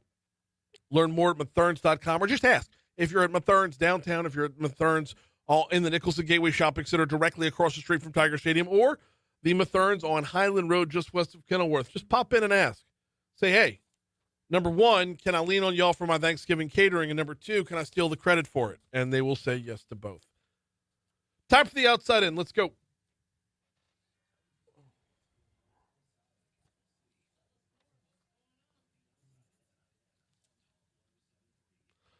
So there's a company called Aclara, and they are a Canadian mining company, and they're putting $277 million into building the nation's first heavy rare earth separation facility at the Port of Vinton. Calcasieu Parish Police Jury President Judd Barris, B-A-R-E-S, I'm getting this from our news partners, the Louisiana Radio Network, by the way. He says the facility will refine rare earth metals that will be used for electric vehicles, wind turbines, drones, and robotics. They used the extracted rare earth from a clay that is imported from out of the country, and this extraction is then used for magnets, super high power magnets. Now, when we think about Southwest Louisiana, we think about LNG, right? Barris says this is going to diversify what they do. It's not just oil and gas or LNG. It's a big deal. It's opening new doors that haven't been open in this part of the state. Now, more than 100 different locations, potential U.S. sites were evaluated, and Calcasieu Parish gets the win here. It's the Barris says bringing the company to Calcasieu, showing that win right there should show other companies that we've got the lead. Companies see the rail access, they see the interstate access, they see the proximity to water, they see the proximity to feedstock from local plant that's so readily available. This is 600 new jobs. Construction will start next year. Should be wrapped up in 2027. Speaking of wrapped up, we are wrapped up. We got to get out of here, y'all. Moon Griffon is coming up next. We will be back at it tomorrow. Ascension Parish Chamber, Donnie Miller's going to be on with us. Julie Emerson just threw her hat in the ring for U.S. Senate race. She'll be on at 7:35. We'll have Congressman Carter as well. We'll see you then.